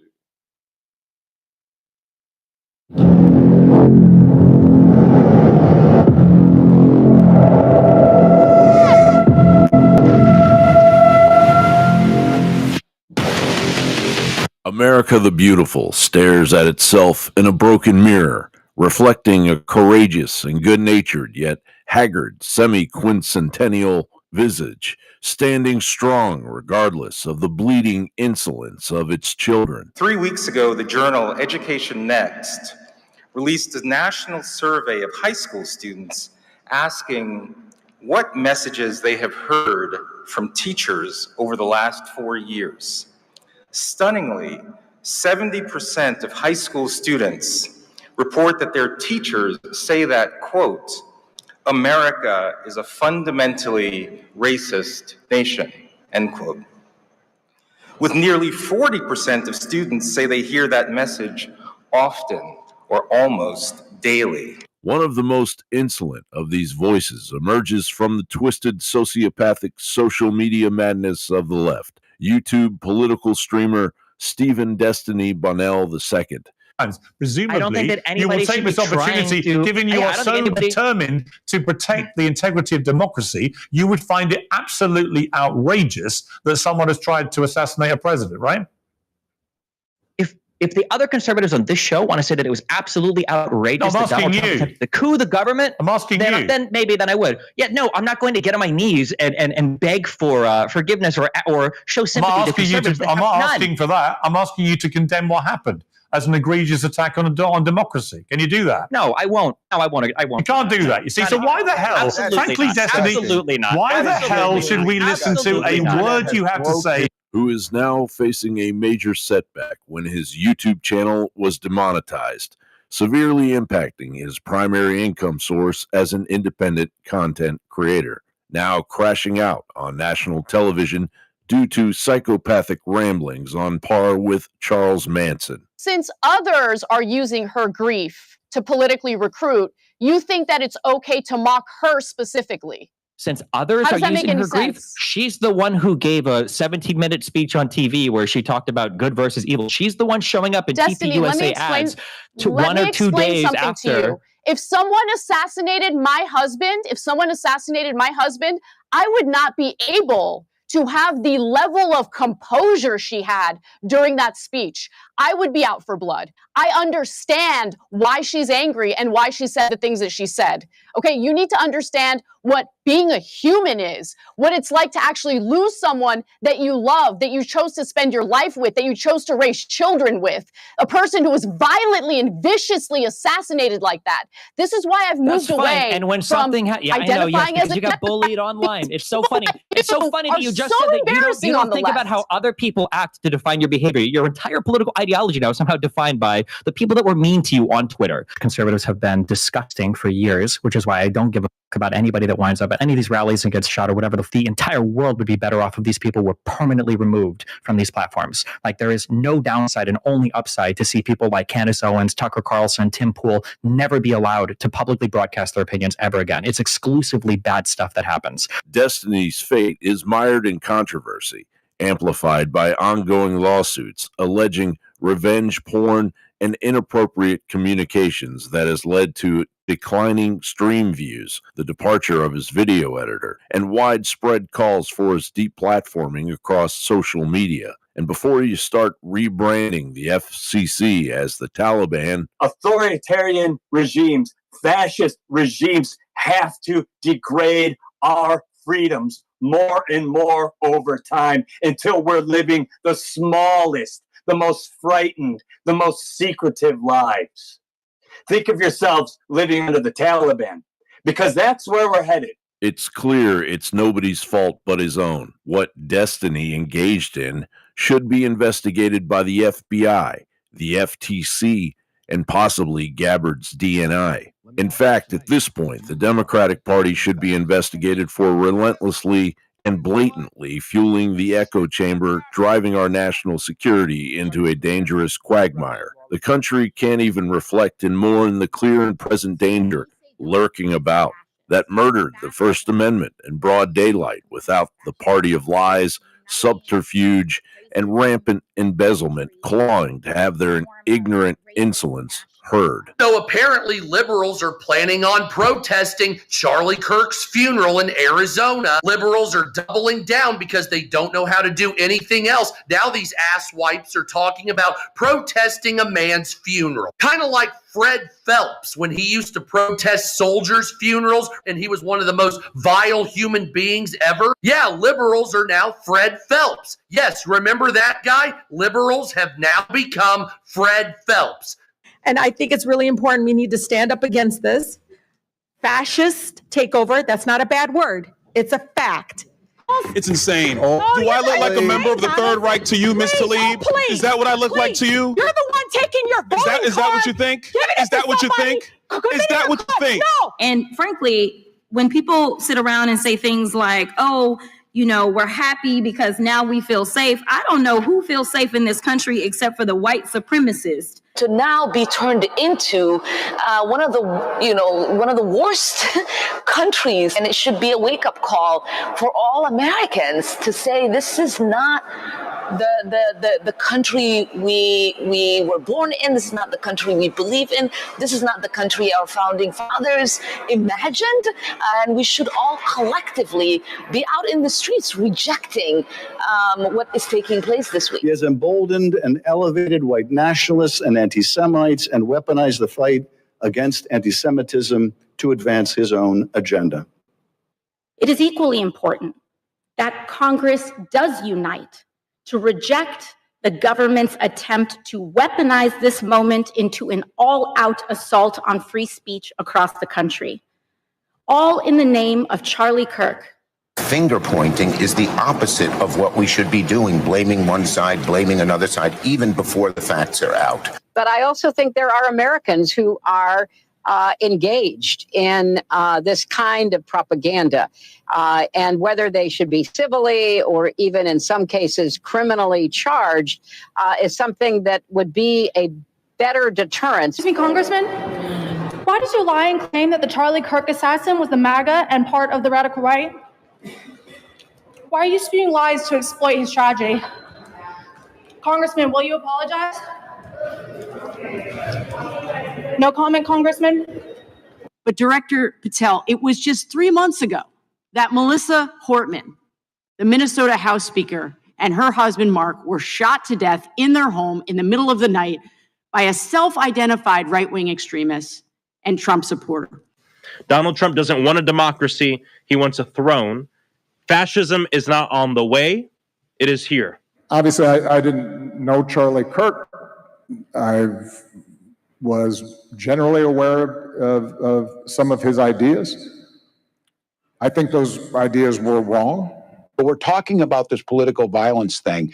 We have got to get back to the decency. You get up in the morning and you doom scroll through things, and although I will say this, the last few days you woke up thinking there might be news. Just saying. There will be news sometime, just so you know, there will be news. Meanwhile, the raw chaos sits on a back burner, boiling all over the stove. Investigators report after Victoria Aparicio Cruz broke up with 29-year-old Marvin Ortiz Montesinos, he went and brutally murdered her inside of their shared home, stabbing her more than 20 times, then killing her friend and their roommate, Janeth Gomez Hernandez, a mother of a 10-year-old boy. Investigators said Ortiz Montesinos stabbed her more than 40 times. What happened to Charlie was unspeakable.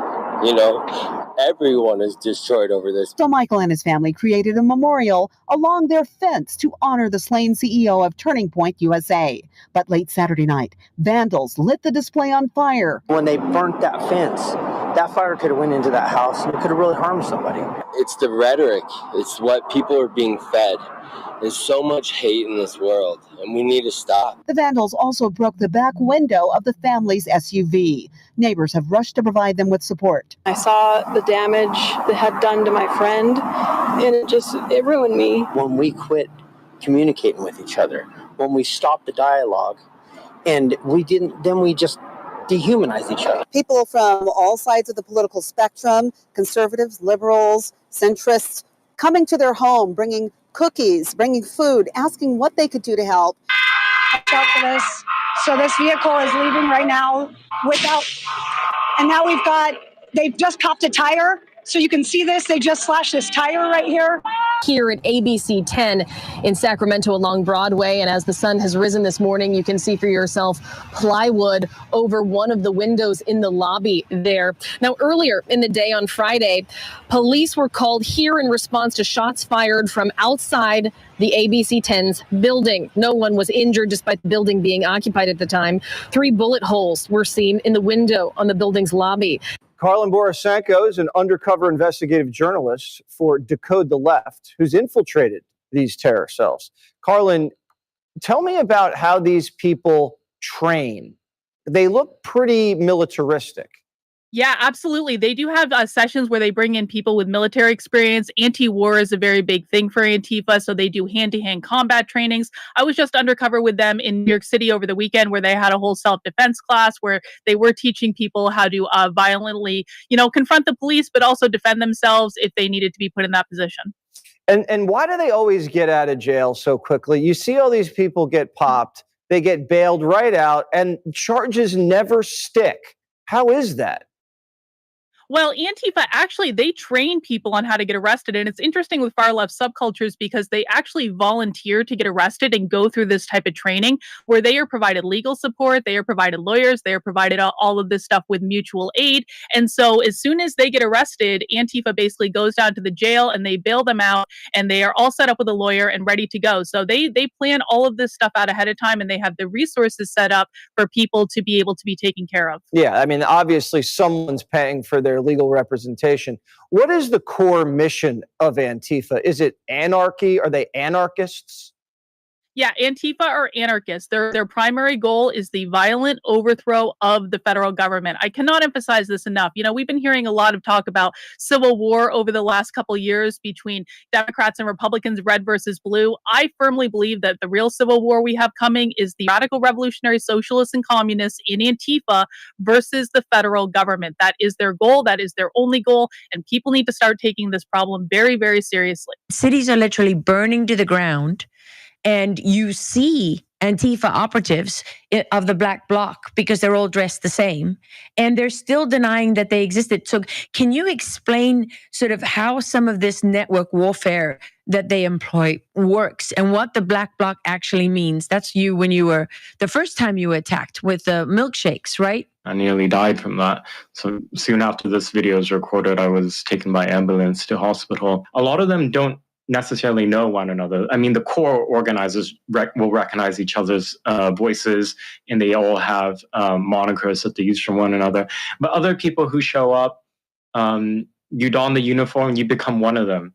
They will hand out weapons, as happened at these riots 5 years ago, and still going on now outside the ICE facility. Hand out riot shields, projectiles, explosive devices. All of it is. It's basically now anybody can be a terrorist. The term limit has run out on the parties of old America, and so it goes for the Democrats. Their corrupt and historically subversive gerontocracy must be extensively litigated and brought to an abrupt end. The Republic won't survive if the Democrats aren't put out of America's misery and term limits hastily imposed. And from the ashes of their unforgivable failure, from decades of devastating neglect experienced by generations of American children, a new movement rises, born of truth, liberty, and the unbreakable spirit and will of the American people. John Bound reporting for Infowars.com. Remember that? That was good. Yeah, so that's a long clip. I forgot it was 13 minutes. But it puts it all in synopsis for you, all the different angles of all the different things that's happened to us in the last 10 years. It does. It just puts it all in perspective for you. You got the Democratic crazy people in office that make our rules, that, write our laws.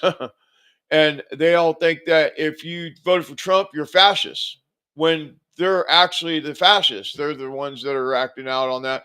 They're the ones that are saying all this stuff about kill Republicans, kill Trump supporters, MAGA, blah, blah, blah.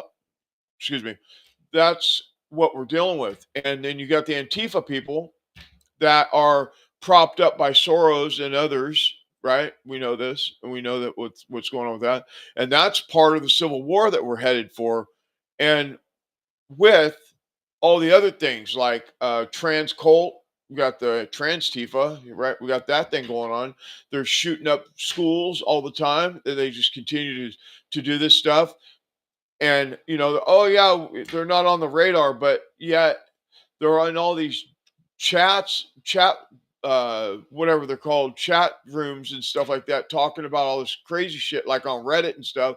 And they see it and they know they're there, but they don't do nothing about it until after they kill somebody, or until Antifa goes out. And, Antifa's all over the place.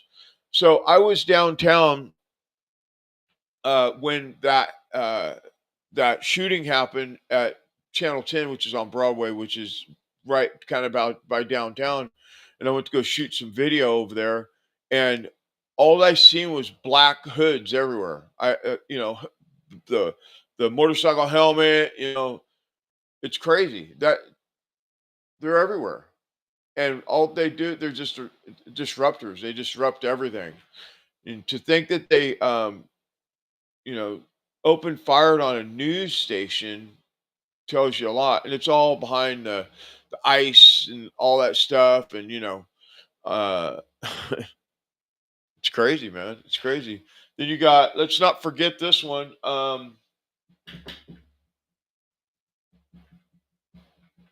What's it called? Armed Queers. Remember that one? That came out recently. Armed Queers are running around doing crazy shit in Salt Lake City, Utah, which is possibly the, part of this whole trans cult thing that's going on down there, because that's what they tried to tell us at first, that, the people that killed Kirk was the trans cult, this armed queers. So there's a lot of different things going on simultaneously at the same time. But I will say that, these people like Pelosi and Comer or Comey and Brennan and Clapper and Obama and Biden, which I don't know what you could do to Biden at this point.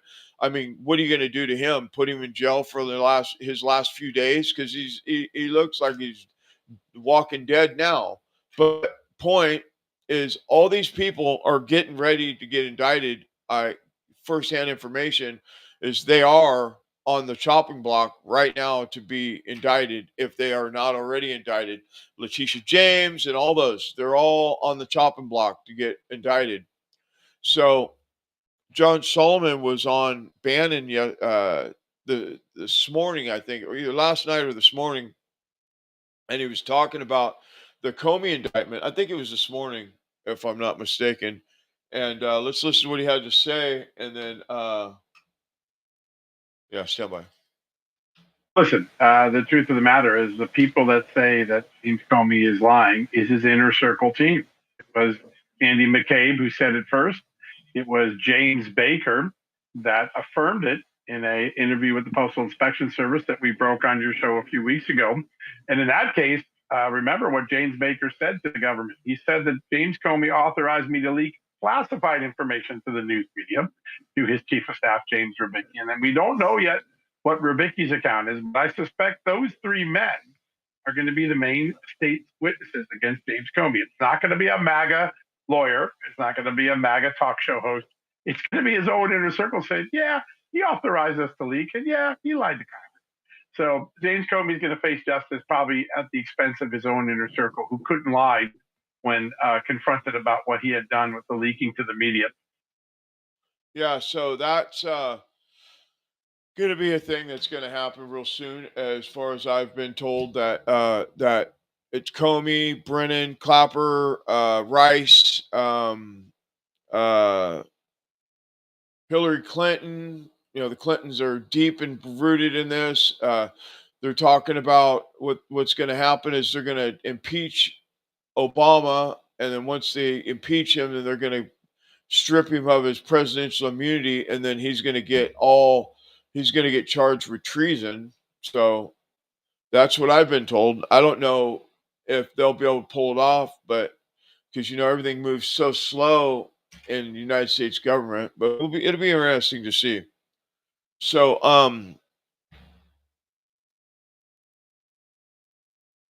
I want to see how I was going to set this up. I'm going to play this clip, and then I'll set it up on the other side of this clip.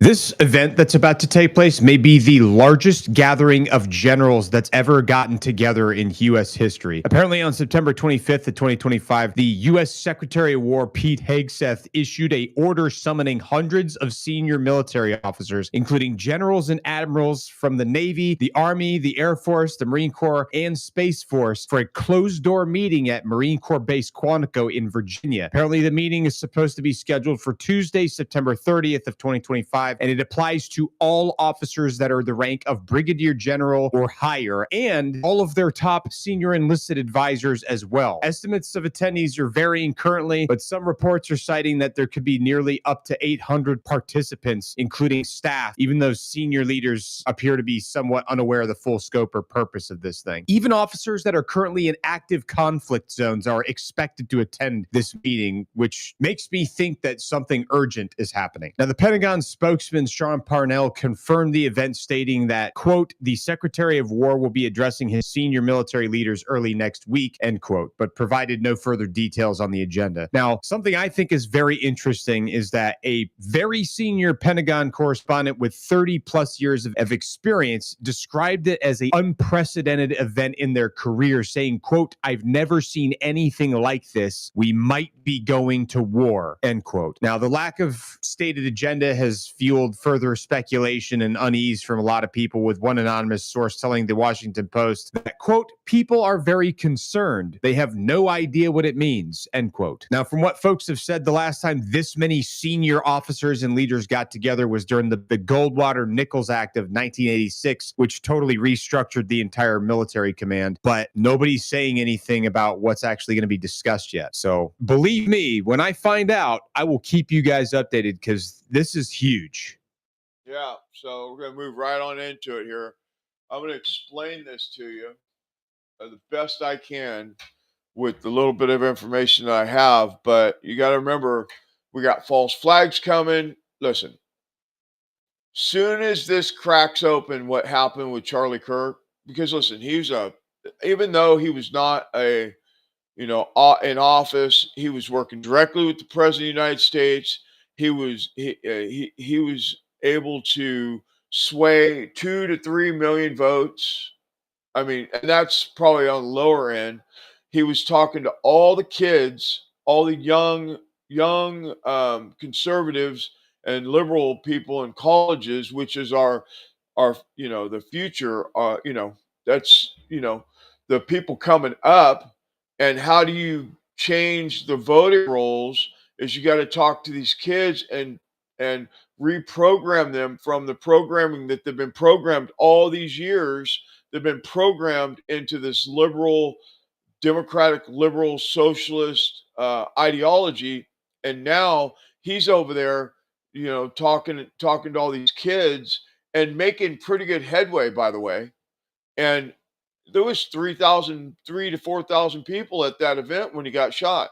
So, like, yes, he was making a major impact. They didn't like that, and he had presidential, like they were looking at him for, to run like as a vice president or president in the near future, maybe 32 or something like that. I'm not sure, or 30, down the road, whenever it was. But there was already talks about Charlie Kirk being, in there because he was so influential to the younger crowd, right? So when they get through the noise and they get through the, when they get through the corruption and they get past the fraudulent FBI and the CIA and all these people, you got to get through it because remember we're at war. We're at war with the deep state. The deep state's in charge of all this stuff. They're the culprits. Whether Charlie Kirk was killed by one group or another, it's all deep state counterparts. It all is. It always is. It's all one way or another. Either it's paid for by Soros or it's paid for by the Democratic Party or whatever it is, or the rhinos or whoever. That's all deep state, and it all goes together.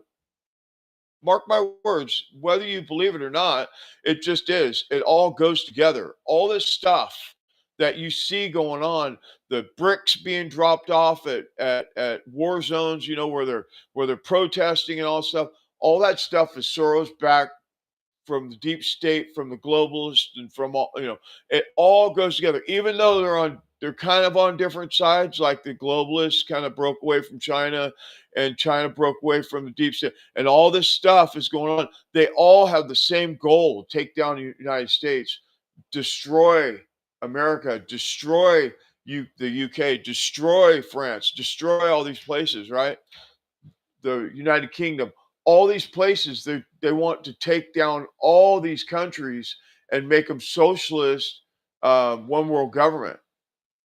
Well, we know this, right? We know that, and we know that there's a battle between, one superior over the other superior on who's going to be in charge of it, right? We know that. But the bottom line, at the end of the day, when you take away all the noise, it all comes down to the same thing. The deep state's controlling this, whether it's through propaganda, MSNBC, CNN, Fox News. They're all propaganda arms of this bigger thing, which is the deep state, right? Okay, so I'm setting this up for you so we can get into this next part, which is very important that you pay attention to what the hell happens next. Because if Charlie Kirk was killed by, let's say, Israel, let's say just Israel, how did that happen?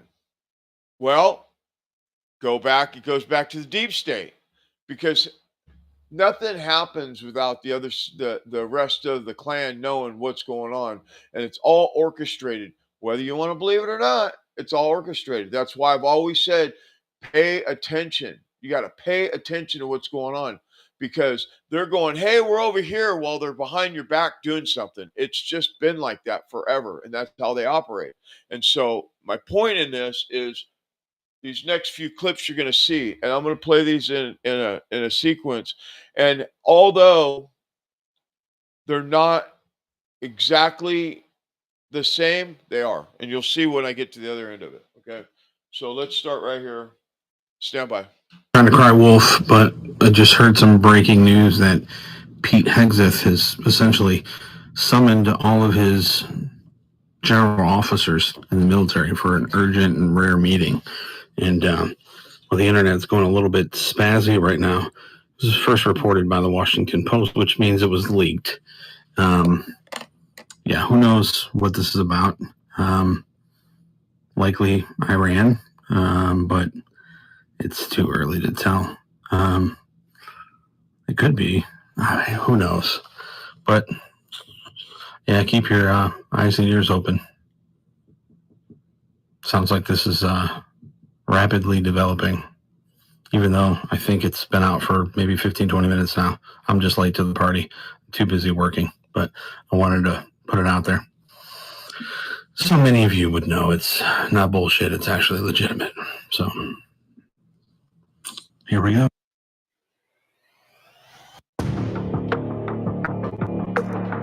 28 weeks pregnant. You know what I'm going to take? So Remember, it's all connected. When they approved Tylenol, just like aspartame the same year, they couldn't believe it. It eats your liver. When you take it when you're having a baby, when a woman's pregnant, it literally blocks all sorts of cellular growth, including the brain. The reason it kills pain is it shuts things down. It destroys the blood-brain barrier while it's growing. As pregnant leftists gleefully down doses of Tylenol purely to spite the guidance from the Trump administration, President Trump's visit to the UN General Assembly to address the globalist horde was nothing less than sabotage. And I don't mind making this speech without a teleprompter, because the teleprompter is not working. I feel very happy to be up here with you nevertheless, and that way you speak more from the heart. I can only say that whoever's operating this teleprompter is in big trouble. The sabotage followed reports of UN staff joking about pranks to embarrass Trump due to U.S. funding cuts, which have caused a severe UN budget crisis. Afterwards, the Bolsonaro guys told me when Bolsonaro's there, because Brazil traditionally always goes first. They were supposed to have a car service pick him up and his security. They never sent it. He had to hustle up from his hotel and just barely got there, in fact, a few minutes late. I'm sorry, President, I'm really sorry. It's just that everything's in frozen right now. There's a motorcade coming right now. The White House, citing the suspicious timing and staff chatter, demanded an investigation, while the UN attributed the issues to technical glitches and a U.S.-managed teleprompter, denying any deliberate acts. The backlash will be historic and devastating. Why don't we pull all the money, not just from the Dog and Pony Show in New York? That's the main stage. I'm talking about from Geneva. Pull it all. Every penny of it. We don't need it. We don't want it. The CCP runs it. A bunch of incompetence from the second and third world, always being big shots. Don't care about the Security Council. Walk away from all of it and shut it down. But the UN globalist swine just can't get enough. The institutions and frameworks of global governance, from the Security Council to the Bretton Woods system, were created 80 years ago. We can't build a future for our grandchildren with a system built for our grandparents. Meanwhile, security concerns escalated when the U.S. Secret Service announced the dismantling of a massive illicit telecom network in the New York area. Just hours before the session, the operation uncovered over 300 SIM servers and 100,000 SIM cards capable of jamming cell phone networks, disrupting 911 calls, and enabling surveillance, potentially targeting the Assembly's communications within 35 miles of the UN headquarters. The identity of the would-be saboteurs has yet to be revealed, but this is not the first incident of its kind. In Los Angeles in July of 2025, South American illegal aliens linked to transnational crime rings used cell and GPS signal jammers during multi-million-dollar jewelry heists to block victims' calls to law enforcement and cut fiber optic lines, disrupting 911 and internet services for over 1 million customers, including hospitals. In March of 2025 in Washington, D.C., unauthorized cellular modems were installed at U.S. ports and borders without contracts, posing risks for data interception and network spoofing, while multiple officials' cell phones were compromised by foreign adversaries using unsecured apps like Signal, enabling keystroke monitoring and data breaches of sensitive information. As protests over the Israeli-Palestinian conflict raged outside, Syria's interim president Ahmed al-Shara, former al-Qaeda warlord and leader of Jabhat al-Nusra, sought sanctions relief and international support for Syria's reconstruction, UN zealots gleefully allowing the jihadist snake to enter its den of iniquity. Meanwhile, Mike Cernovich raged against the Secret Service's pathetic response to the sabotage of President Trump at the United Nations, warning that this was no glitch. It was a globalist setup to probe Trump's defenses. The United Nations is a glorified pit of hell. Sever all ties, shut its New York offices down. American sovereignty will be far better off. John Bound reporting for InfoWars.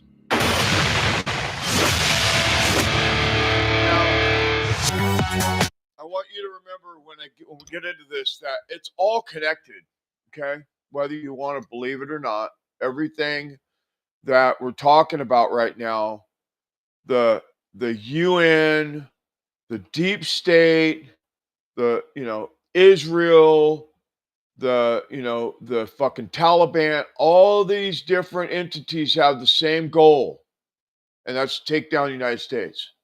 All of them. Everybody's got the same goal.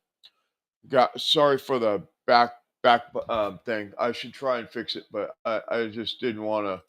Let me see if it'll come on here. Hold on a second.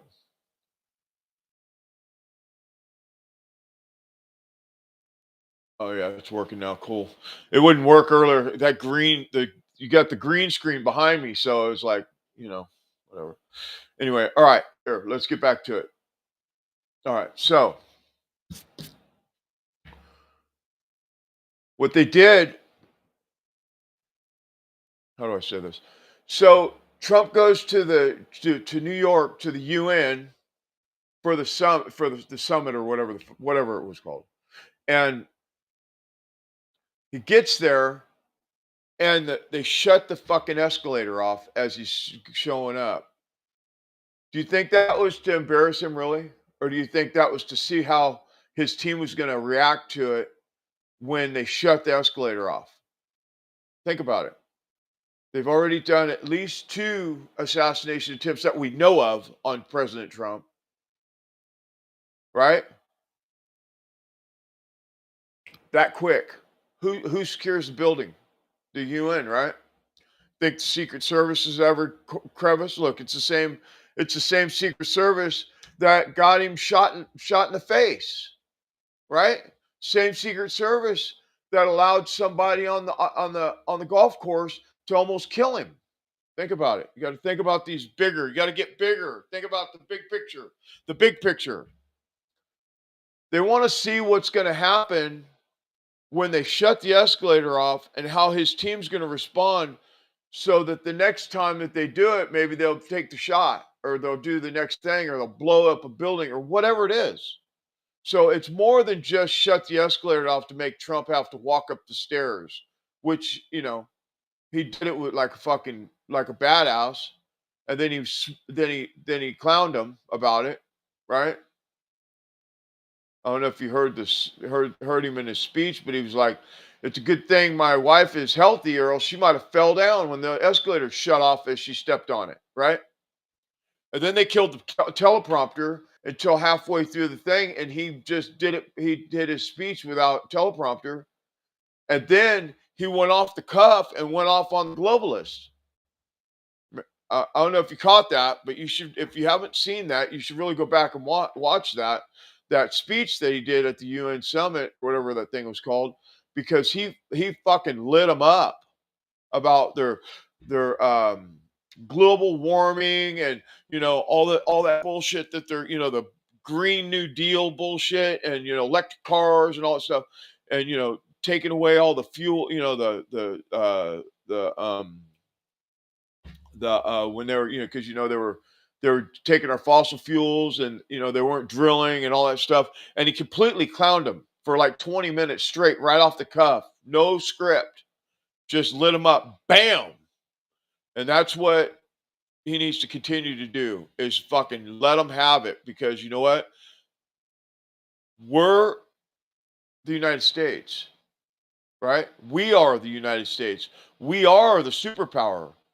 And as long as we have a Trump in the office, we will continue to be better and better. It has to do with the fact that he cut funding and all that stuff and the Doge cuts and all these different things.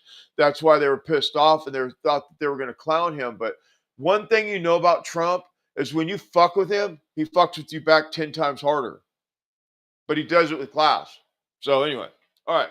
I need to say that and you get that out of the way because this next part is you need to pay attention.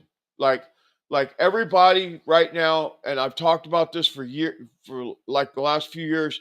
Now it's coming to a head because as these things start to be exposed, like Comey getting indicted or whoever's next, right?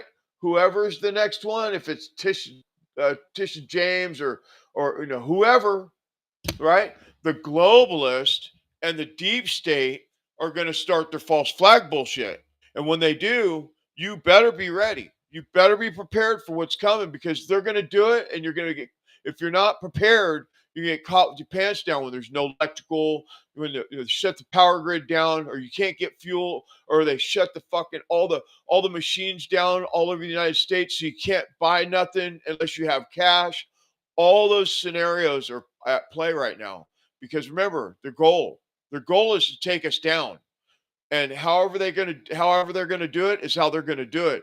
You just have to be prepared for it. You should always have some cash so like you can operate. You have to have something to bargain with so you can get, food or whatever you need or, like I'm really good with both the gas stations in my neighborhood. Like they know me on first name basis. And, when I go in there, I'll spend a couple minutes just talking to them about whatever, just to have a relationship with them. So when times are bad, if things go bad, they know, oh, that's John. He's from the neighborhood. He's, take care of him. Right. You got to think outside of the box. You got to think outside the box. Okay. All right. Let's get into this. Stand by. If you just stay 5 minutes to the next hour, I want to play you Gavin Newsom that didn't get any attention is super ultra chilling because in the Podesta plan, I know you know about that if Trump could have won in 2020, they were going to have Western states secede, blue cities secede, make it racial, have a civil war. That's Podesta's plan. Then they made a movie, $350 million budget that was released last year called Civil War. And in it, it's called the Western Alliance that then goes and drives in an basically white army because there's a Trump figure who's racist, and they kill him in the Oval Office. Now, he just went on TV, and they call it the Western Alliance, and that they're, not just sanctuary cities and all this, but they're going to resist Trump. They're actually implementing the soft launch of that General Flynn. Absolutely. While we're getting ready for that to come on, yeah. I mean, these plans exist, and there's a combination of these types of plans. And I've actually seen some of them, and I've certainly read the Chinese version of this plan, which these people are aligned. We have to stop this political, two-party system game that we're playing here. This is very real, and I want the American people. I mean, I can be the eternal optimist, but I want people to be realistic about what it is that we are facing. And when they start to present these kinds of ideas, and you said it at the very beginning, there is a plan. If God help us, if Trump, if the Republicans don't get Hold on, smart General. and Stay continue there. to Stay win. there, sir. Tell us about the sort of the collective health policy you're putting together with the West Coast states. So over here, you guys, what do you call this? You call the West Coast Offense. It's a Western Alliance. the Western Alliance. Yeah. Okay.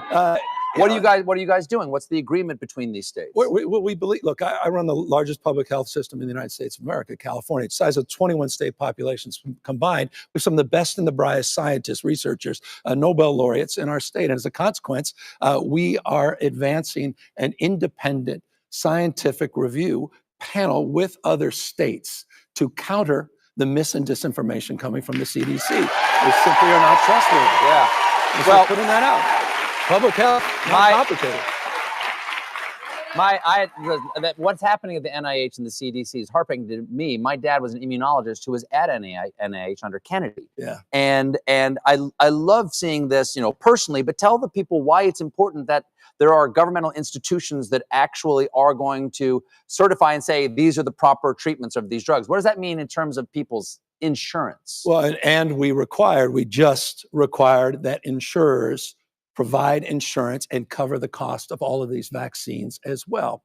And so we're not, again, because normally they would use the CDC. Yeah, they're going to use the CDC guidelines that are automatically default. And as a consequence, if they're not making those recommendations, they're not going to cover the costs of those treatments or those vaccines. And as a consequence of that, millions and millions of people potentially can lose that coverage. So in California, we're requiring our health plans, we're requiring those insurance companies to provide access, and we're making sure that our own independent analysis provides a list of recommendations based on facts, based on science, not based on bull and fear. If the Democrats controlled the military and if they would confiscate guns and put us in camps, it came out with the Weatherman, it came out with Obama, the plan to break the country up with the Cubans and the Chi-Coms. Movies like Red Dawn were made out of operational manuals we got from the Russians, the Cubans, and the Chinese. But when they do this, they're going to make it look like it's a racial uprising in America. Well, they've got people they work with in our government, the Democrats, that are allied with all of this. And the main armies are going to come out of Central and South America. That's why Venezuela is so key. Trump understands this, the Panama Canal. This is the end of the country. This is how they take the country down from within. You don't do it with nuclear weapons or it ends the world because of mad. And all the signs, battle plans, Soros, it's all there, the violence escalating. Now they talk about the Western Alliance and offense on TV that is in the Podesta plan, and in the movie they produced about it, and they said they would do this if Trump got back in. So they said they're doing it. There's different operational plans, different subgroups that they can change, and it operates off of dates because a lot of low levels don't have the specifics. But that's why we're in maximum danger. They've brought us into this true national crisis of survival. They say he's a dictator because they know when they kick this off, the only move is going to be the main military crushing this. So that's where we are. So you said the president needs to have battle plans presented, ready, military ready to go. I know you've got to go, but just spend a few minutes on the specific powers and what we're facing here if they launch the hot coup. Yeah, the president of the United States has powers. He has plans. They're called national security emergency orders, and he's got a bunch of them. And when he decides to kick some of those orders into effect, to put some of those orders into effect, he can do extraordinary things. Again, these are things that are within the Constitution, within his duties and responsibilities to do in order to do what I said earlier, which is to preserve the Constitution of the United States of America. He's the only one that has the authority to be able to do that. But he needs to make sure that his team, particularly his national security team, is coming around him and sitting down and going, okay, what are those orders? What are those things that I can do?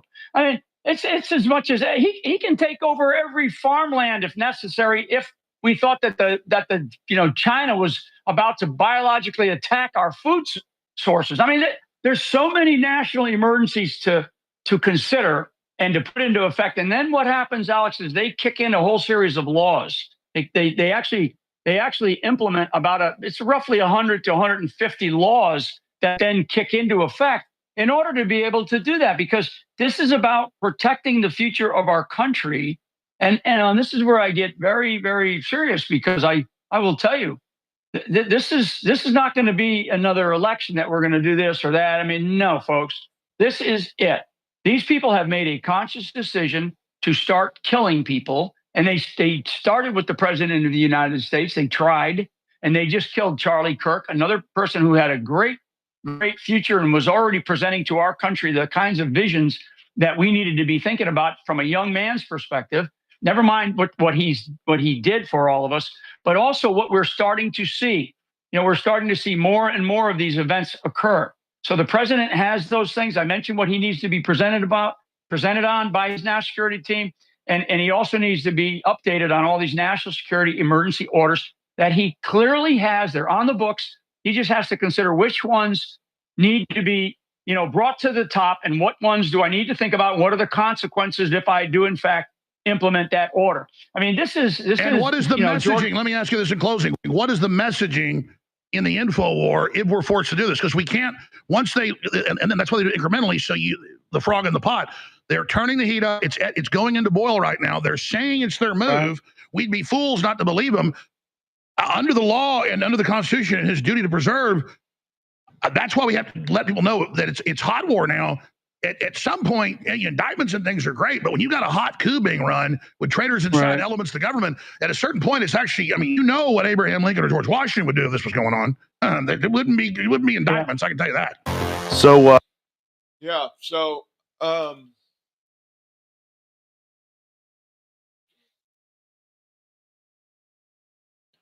the Podesta plan. Do you know what the Podesta plan is? Do you understand what he's talking about? So the Democrats have been, it's very clear, very, very clear what's going on. I mean, it's clear. Everything that they do, they're killing people, they're burning places down, they've done all the stuff. Vaccines, depopulation, all these different things that they're doing. You hear what Gavin Newsom said, right?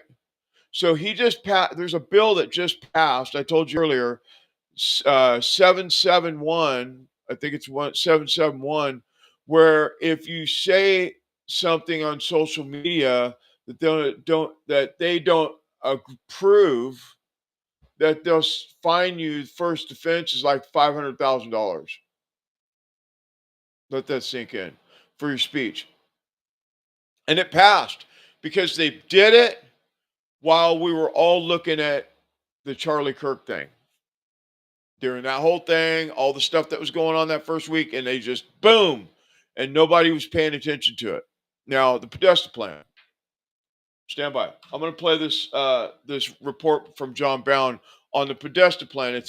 We played it a couple weeks ago, but for what we're doing here, and then we're going to get to this other stuff. We're going to go a little long here, but you know what? We're just going to get it done because this is so damn important.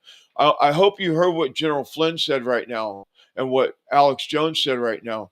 Their plan is to do this because they're losing. And so what happens when you get an animal cornered is they do anything and everything they can to get out of the corner. And that's what they're doing right now. Now, trust me on this one. Okay, Podesta plan, stand by. This is how we got here.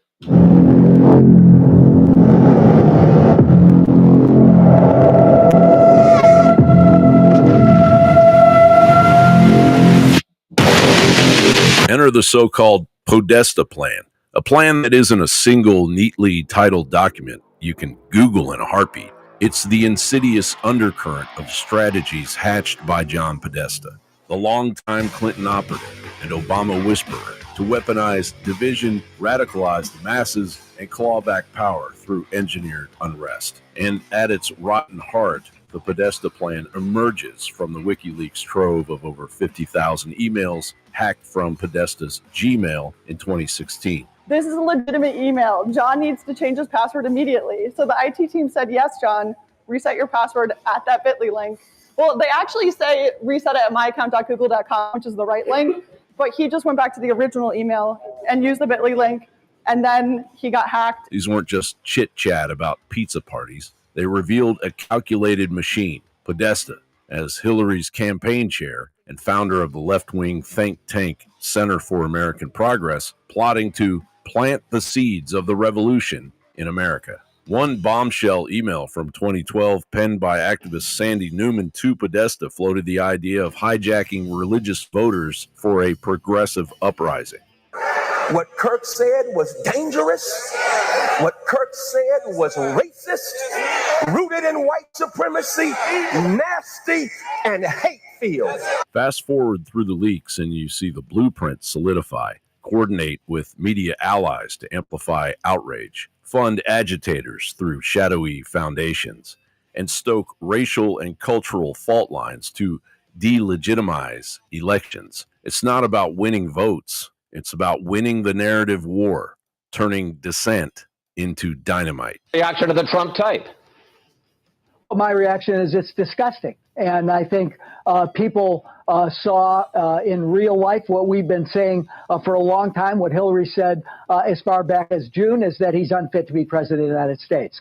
Ladies and gentlemen, the president-elect of the United States, Donald John Trump. Post 2016, as Trump stormed the gates, Podesta and his ilk didn't slink away, they doubled down. Remember James Carville, the raging Cajun himself, teaming up with Podesta and leaked chats right after the election? They schemed to paint Trump as an existential threat to minorities and immigrants, priming blue cities for secession and street-level sabotage. Trump is a criminal. Criminals like to be around other criminals. And a mob boss. Yeah. Podesta's fingerprints are everywhere, from emails coordinating with CNN's Donna Brazile to rig town halls to whispers of pressuring donors like Saudi Arabia and Qatar over ISIS funding while ignoring Clinton Foundation ties. But most scandalous is that one of the biggest donors to this supposedly progressive team is the Kingdom of Saudi Arabia, currently massacring dissidents in its own country, as well as thousands of Yemeni civilians. The Saudi regime funds the Clintons with at least tens of millions of dollars. And in 2015, the Saudi government also started paying $140,000 per month to the Podesta Group. Now, zoom to today, and the Podesta plan isn't theory, it's fully operational. With Trump back in the saddle and the deep state reeling, sources are buzzing about a Podesta-led Democrat plan for 1,500 protests across all 50 states, scripted riots in LA, and false flags to frame Trump as a dictator, all to ignite a civil war scenario and seize power.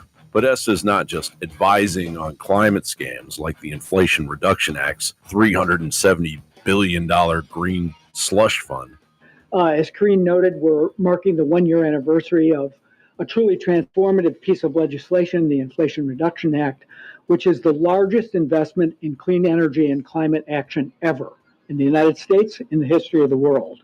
But first, I want to acknowledge that today's event is coming during a time of heartbreak as the toll of extreme weather fueled by climate change is being felt across the country and the world. Now we're just having to get the money out as fast as possible before they come in and like top it up. It truly feels like we're on the Titanic and we're throwing like gold bars off the He's the architect of the unrest that keeps the masses distracted while the elite consolidate. This is the Podesta plan, an orchestrated uprising, riding out into this very day. Infowars.com. You were just telling me that you had a brain disease. So that's the Podesta plan. It's something that you need to pay attention to. You need to be mindful of, because all the stuff that they're doing, all the riots and the going after ICE agents and the shooting in Dallas the other day and all these different things that's going on is all part of their plan. And you heard what Alex said, and you heard what General Flynn said, and you've heard what all these other people have said tonight on my show about all these situations. That's what they're doing. So don't be naive. Pay attention. Okay, so I'm going to play a clip that's an older clip. You need to pay attention. You just need to pay attention to what's going on here, because I got to tell you, it doesn't look good at all when you get down to the bottom line. It doesn't look good.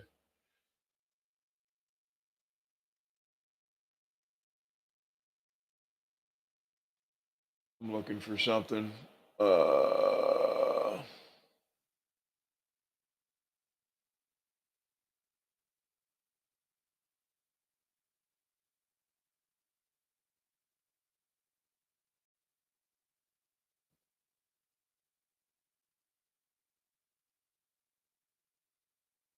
Okay.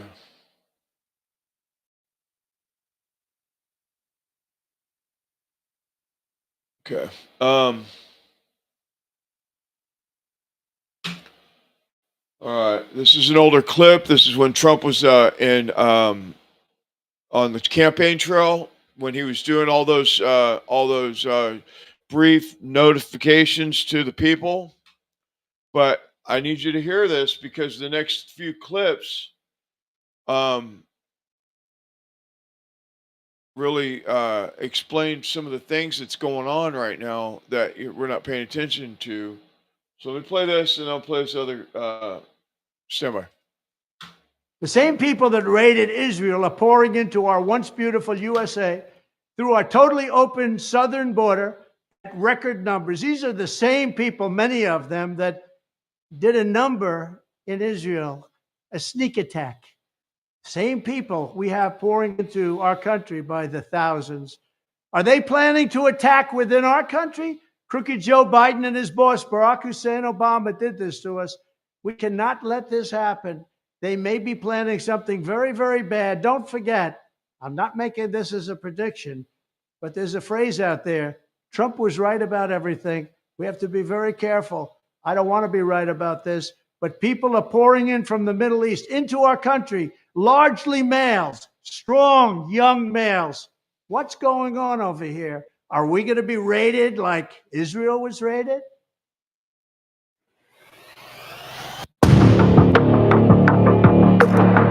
"28 weeks pregnant?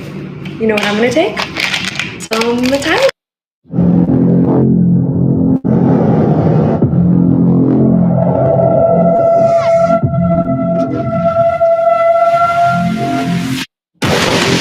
I'm running for mayor. This Democratic socialist will probably be the next mayor of Minneapolis. And socialist Zoran Mondani is likely to be the next mayor of New York City. We have to continue to elect more socialists, and we have to ensure that we are unapologetic about our socialism. But they should be apologetic. Socialism always fails. And so it is that in the heart of the American Midwest, where the rusting skeletons of factories, once symbolizing unyielding industry, pockets of demographic transformation, are quietly reshaping the cultural landscape, inching toward Sharia-compliant majorities that challenge the foundational principles of our republic. America, the American government, secularism, democracy, capitalism, these are cancers. Non-Muslims are tired of this cancer. They're tired of the American government. They're tired of democracy. They want to see a new way of life. And as Muslims, we have to understand that we have that new way of life. Take Hamtramck, Michigan, that tiny enclave swallowed by Detroit's sprawl, where census data reveals almost 70% of its 28,000 residents now identify as Muslim, the first and only such city in the United States. It's an all-Muslim city council wielding unanimous power over decisions that echo foreign theocracies rather than the United States Constitution. Just across the line in Dearborn, Michigan, the beating heart of Arab America, over 54% of the 90,000 souls call themselves Muslim, a concentration so dense it accounts for more than half the city's fabric, with mosques towering over streets where calls to prayer mingle with the hum of Ford assembly lines, signaling a trajectory where Sharia's shadow lengthens with every immigrant wave. These aren't isolated anomalies, they're harbingers of a broader shift, fueled by relentless migration and higher birth rates, as Pew projections warn that America's Muslim population, already swelling to 4.5 million, will double to 8.1 million by 2050. Hezbollah, bombed the embassy in Beirut and including many Americans. So I just feel it's quite inappropriate. You are an Islamophobe. And although you live here, I want you to know as mayor, you are not welcome here. And the day you move out of the city will be the day that I launch a parade celebrating the fact that you moved out of the city. Carving deeper enclaves in urban strongholds like Minneapolis, where Somali communities push the metro area's Muslim share toward a robust 2.5% to 3% statewide, with local densities in the Cedar Riverside neighborhood rivaling those overseas outposts of influence. Mayor of Hamtramck, Michigan, Muslim. Mayor of Dearborn, Michigan, Muslim. Mayor of Richardson, Texas, Muslim. Vice President of the Minneapolis City Council, Muslim. U.S. House Representative, Muslim. U.S. House Representative, Muslim. U.S. House Representative, Muslim. New York City mayoral candidate, Muslim. Minneapolis mayor candidate, Muslim. Yet, as these transformations unfold in the quiet corners of Michigan and Minnesota, the federal machinery stirs with countermeasures aimed at fortifying the ramparts against any encroachment of foreign legal shadows. Two Republican lawmakers thrust forth a bold congressional bill, a legislative dagger aimed straight at the heart of Sharia's insidious creep, barring American courts from enforcing any judgment, decree, or arbitration decision rooted in Islamic law or any alien system that dares violate our sacred constitutional rights, a direct rebuke to the creeping normalization of parallel justice systems. And you may recall the Trump administration unleashed Executive Order 14161 on Inauguration Day, an ironclad edict resurrecting the specter of travel restrictions from terror-prone nations, explicitly designed to shield the homeland from the very ideological threats that Sharia embodies. She is punished and she is stoned to death. And according to the Sharia again, when it comes to women, there must be a hole dug in the earth, in the ground, and she must be covered up to the half of the body. In the end, it's not about exclusion, it's about preservation that ensure Congress shall make no law respecting an establishment of religion or prohibiting the free exercise thereof. John Bound reporting for Infowars.com.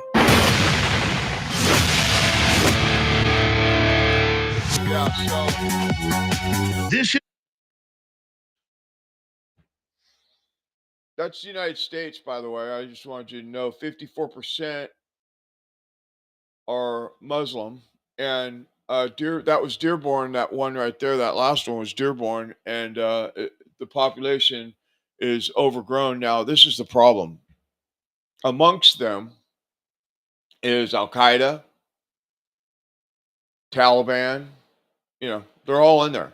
So check this out. I want you to see these two clips because they can explain it better than I can because they are, they know more about this. Or this lady, listen to what she has to say. I'm gonna play them back to back. I don't know how this isn't being blasted everywhere between creators and the news, but everyone needs to share this. Opening up the southern border and allowing it to go unchecked for years and millions of people coming in that weren't vetted had to be the biggest act of treason in American history. And I'm about to tell you why. Because Al-Qaeda is in this country right now. The National Counterterrorism Center just put out a memo about this to all law enforcement. Over 1,000 highly trained operatives from Al-Qaeda have gotten into this country via the southern border. They have come from training camps all throughout the Middle East, and they are confirmed to be planning a massive multi-city attack. They are also uniformed to be disguised as law enforcement, first responders, and medical employees. These individuals want to obliterate Western civilization, and they can do it because we cannot find them because of our previous open border. We have no idea who they are, but it is confirmed that they are here and planning these attacks. So if you are someone that lives in a major city or work around a major hub, you need to stay off your phone in public, be vigilant, especially around hospitals, police cars, etc. You need to be aware of your surroundings, make sure that your law enforcement is up to date on this information, and be aware of any confirmed or theorized sleeper cells. This is a very, very, very real threat.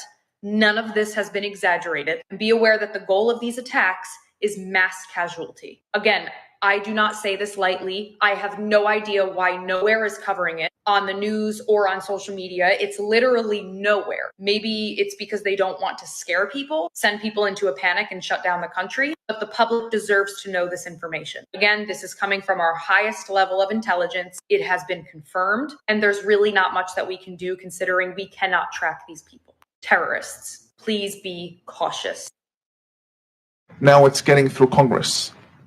So before it was by the sword, now it's getting themselves into parliament and then making laws that act as the sword, the Islamophobia law in Canada, M103. Yeah. Muslim Brotherhood. I find that there are only two things which are open to our movements. ballot or bullet, nothing in between. I used to say that democracy is haram. Now I say participation in democracy is our jihad. That's our jihad. We're going to fight not through the bullets, but the ballots. Going to the ballot and voting is now an obligatory action, fard ayn. And it is a jihad that is now needs to be done because this is our modern jihad. You can elect a person who wants the Sharia. Because in the United States, what we do know is that in the past election, just this last election, there have been over 800 Muslim candidates running for office. We may end up with about 50 members of Congress in the next 6 years. That's really the essence of dismantling the system of injustice, is to replace it with the people who represent the Prophet ﷺ. There you have it. So we're in a they're doing their best to overtake us. So we have a lot of different things going on at the same time. And out of all the stuff, yeah, sure, Antifa is a problem, the trans cult's a problem, the globalism is a problem, the Black Lives Matter and Antifa and all that stuff's a problem.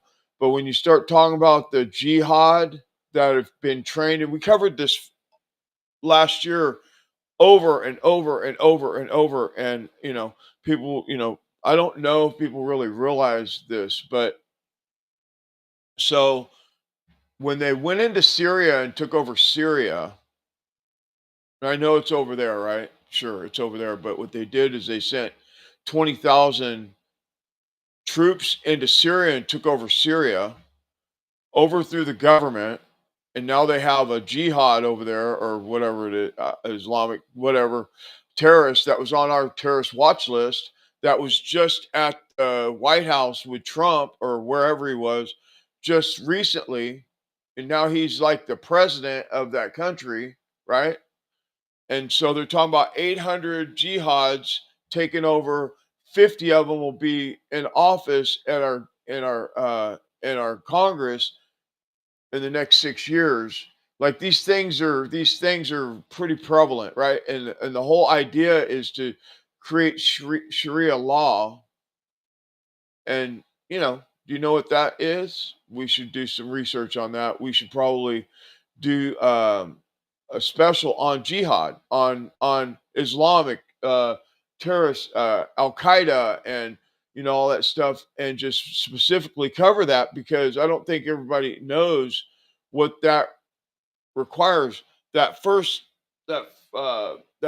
clip, Sharia law, we're talking about disrupting neighborhoods because they pray at certain times of the day, 5 a.m., whatever, they pray, I think, 4 times a day. And you see them, they pound on their chest, they screaming, all that stuff. That's part of their culture, but they brought that culture here. And so when you think about the, Taliban or Islamic, these terrorists or whatever, back when they went into, I lost my train of thought. When they went into Syria, they trained 1,000 of these Al Qaeda, ISIS, Taliban, so forth, so all these different, Muslim, Islamic, terror cells to come to the United States and take over and recruit. They're going to be recruiting your kids. Recruit, because remember, all the kids are brainwashed in school and colleges. That's one of the things that Charlie Kirk was dealing with, was all the kids that are being brainwashed in college, and they're being brainwashed in these colleges to be, terror cells and all these different things. And what they do is they send them to all these cities, and then they prop up these, I guess they're terror cells.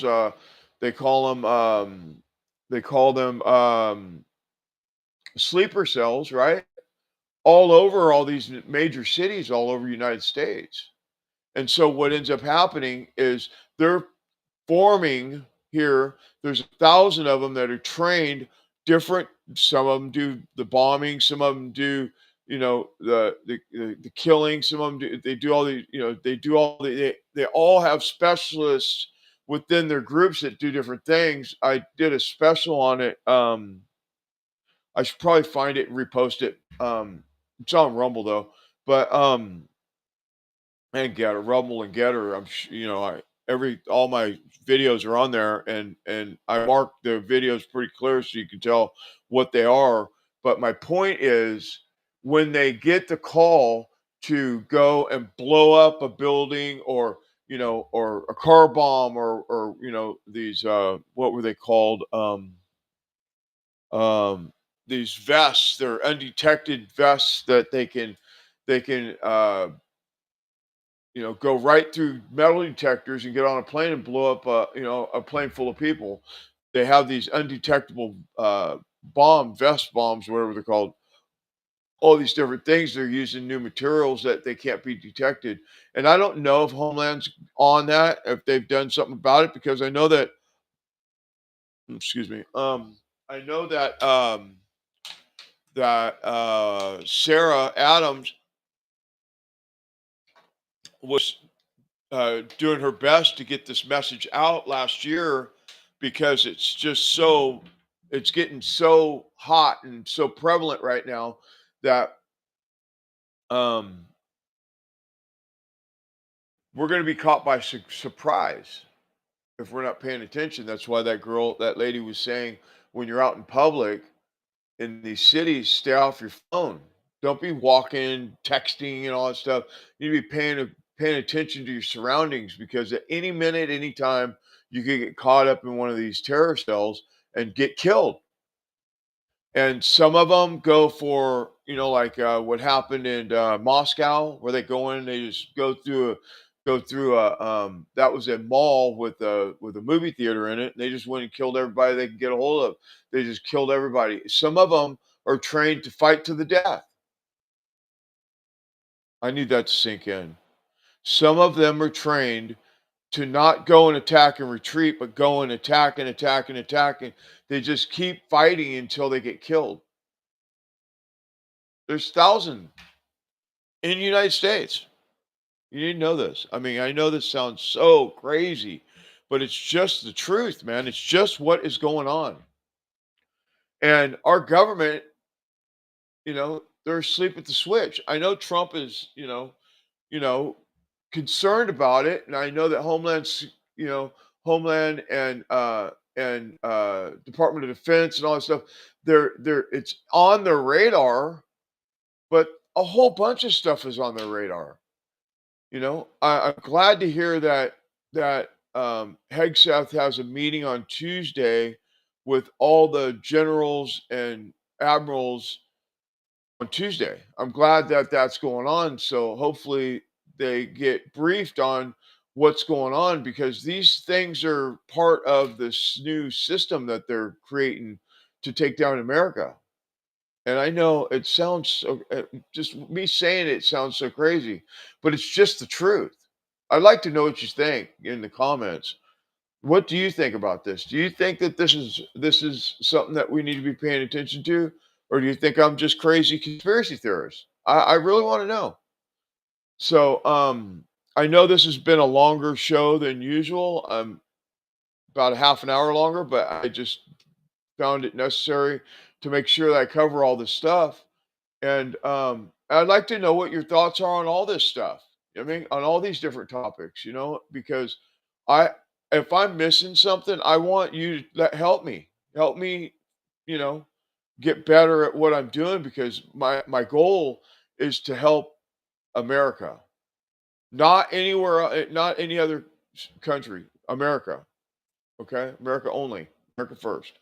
So, I want to thank you for being here tonight, and please subscribe to the channel. If you're not subscribed, please subscribe, and share this information. Share this like your life depends on it, because it really does. And I will be back tomorrow night. I'm gonna do a shorter show, but I'm gonna do a show tomorrow night and just cover some things that I've been working on. Hopefully, I get it done tomorrow. I think I'll get it done. I'm sure I'll get it done tomorrow. So we'll cover it tomorrow. But don't miss the show next week. The show next week is going to be especially if you have young men, you know, you should have your young men be at this, because what we want to talk about is, we want to talk about like how to be an honorable, masculine, strong man in today's society, you know, because it's being diluted right now. It just is. So, yeah, thank you for being here. Please subscribe to the channel and help us out and do all that stuff. I'll get my ads up next week, so like I can, we got some sponsors, but I have to get the stuff I have to get the ads cut and all that stuff, and I'm going to do that tomorrow as well. God bless everybody. Be safe out there, and we'll see you tomorrow. Thank you. Tomorrow, 8 o'clock tomorrow night. Thank you.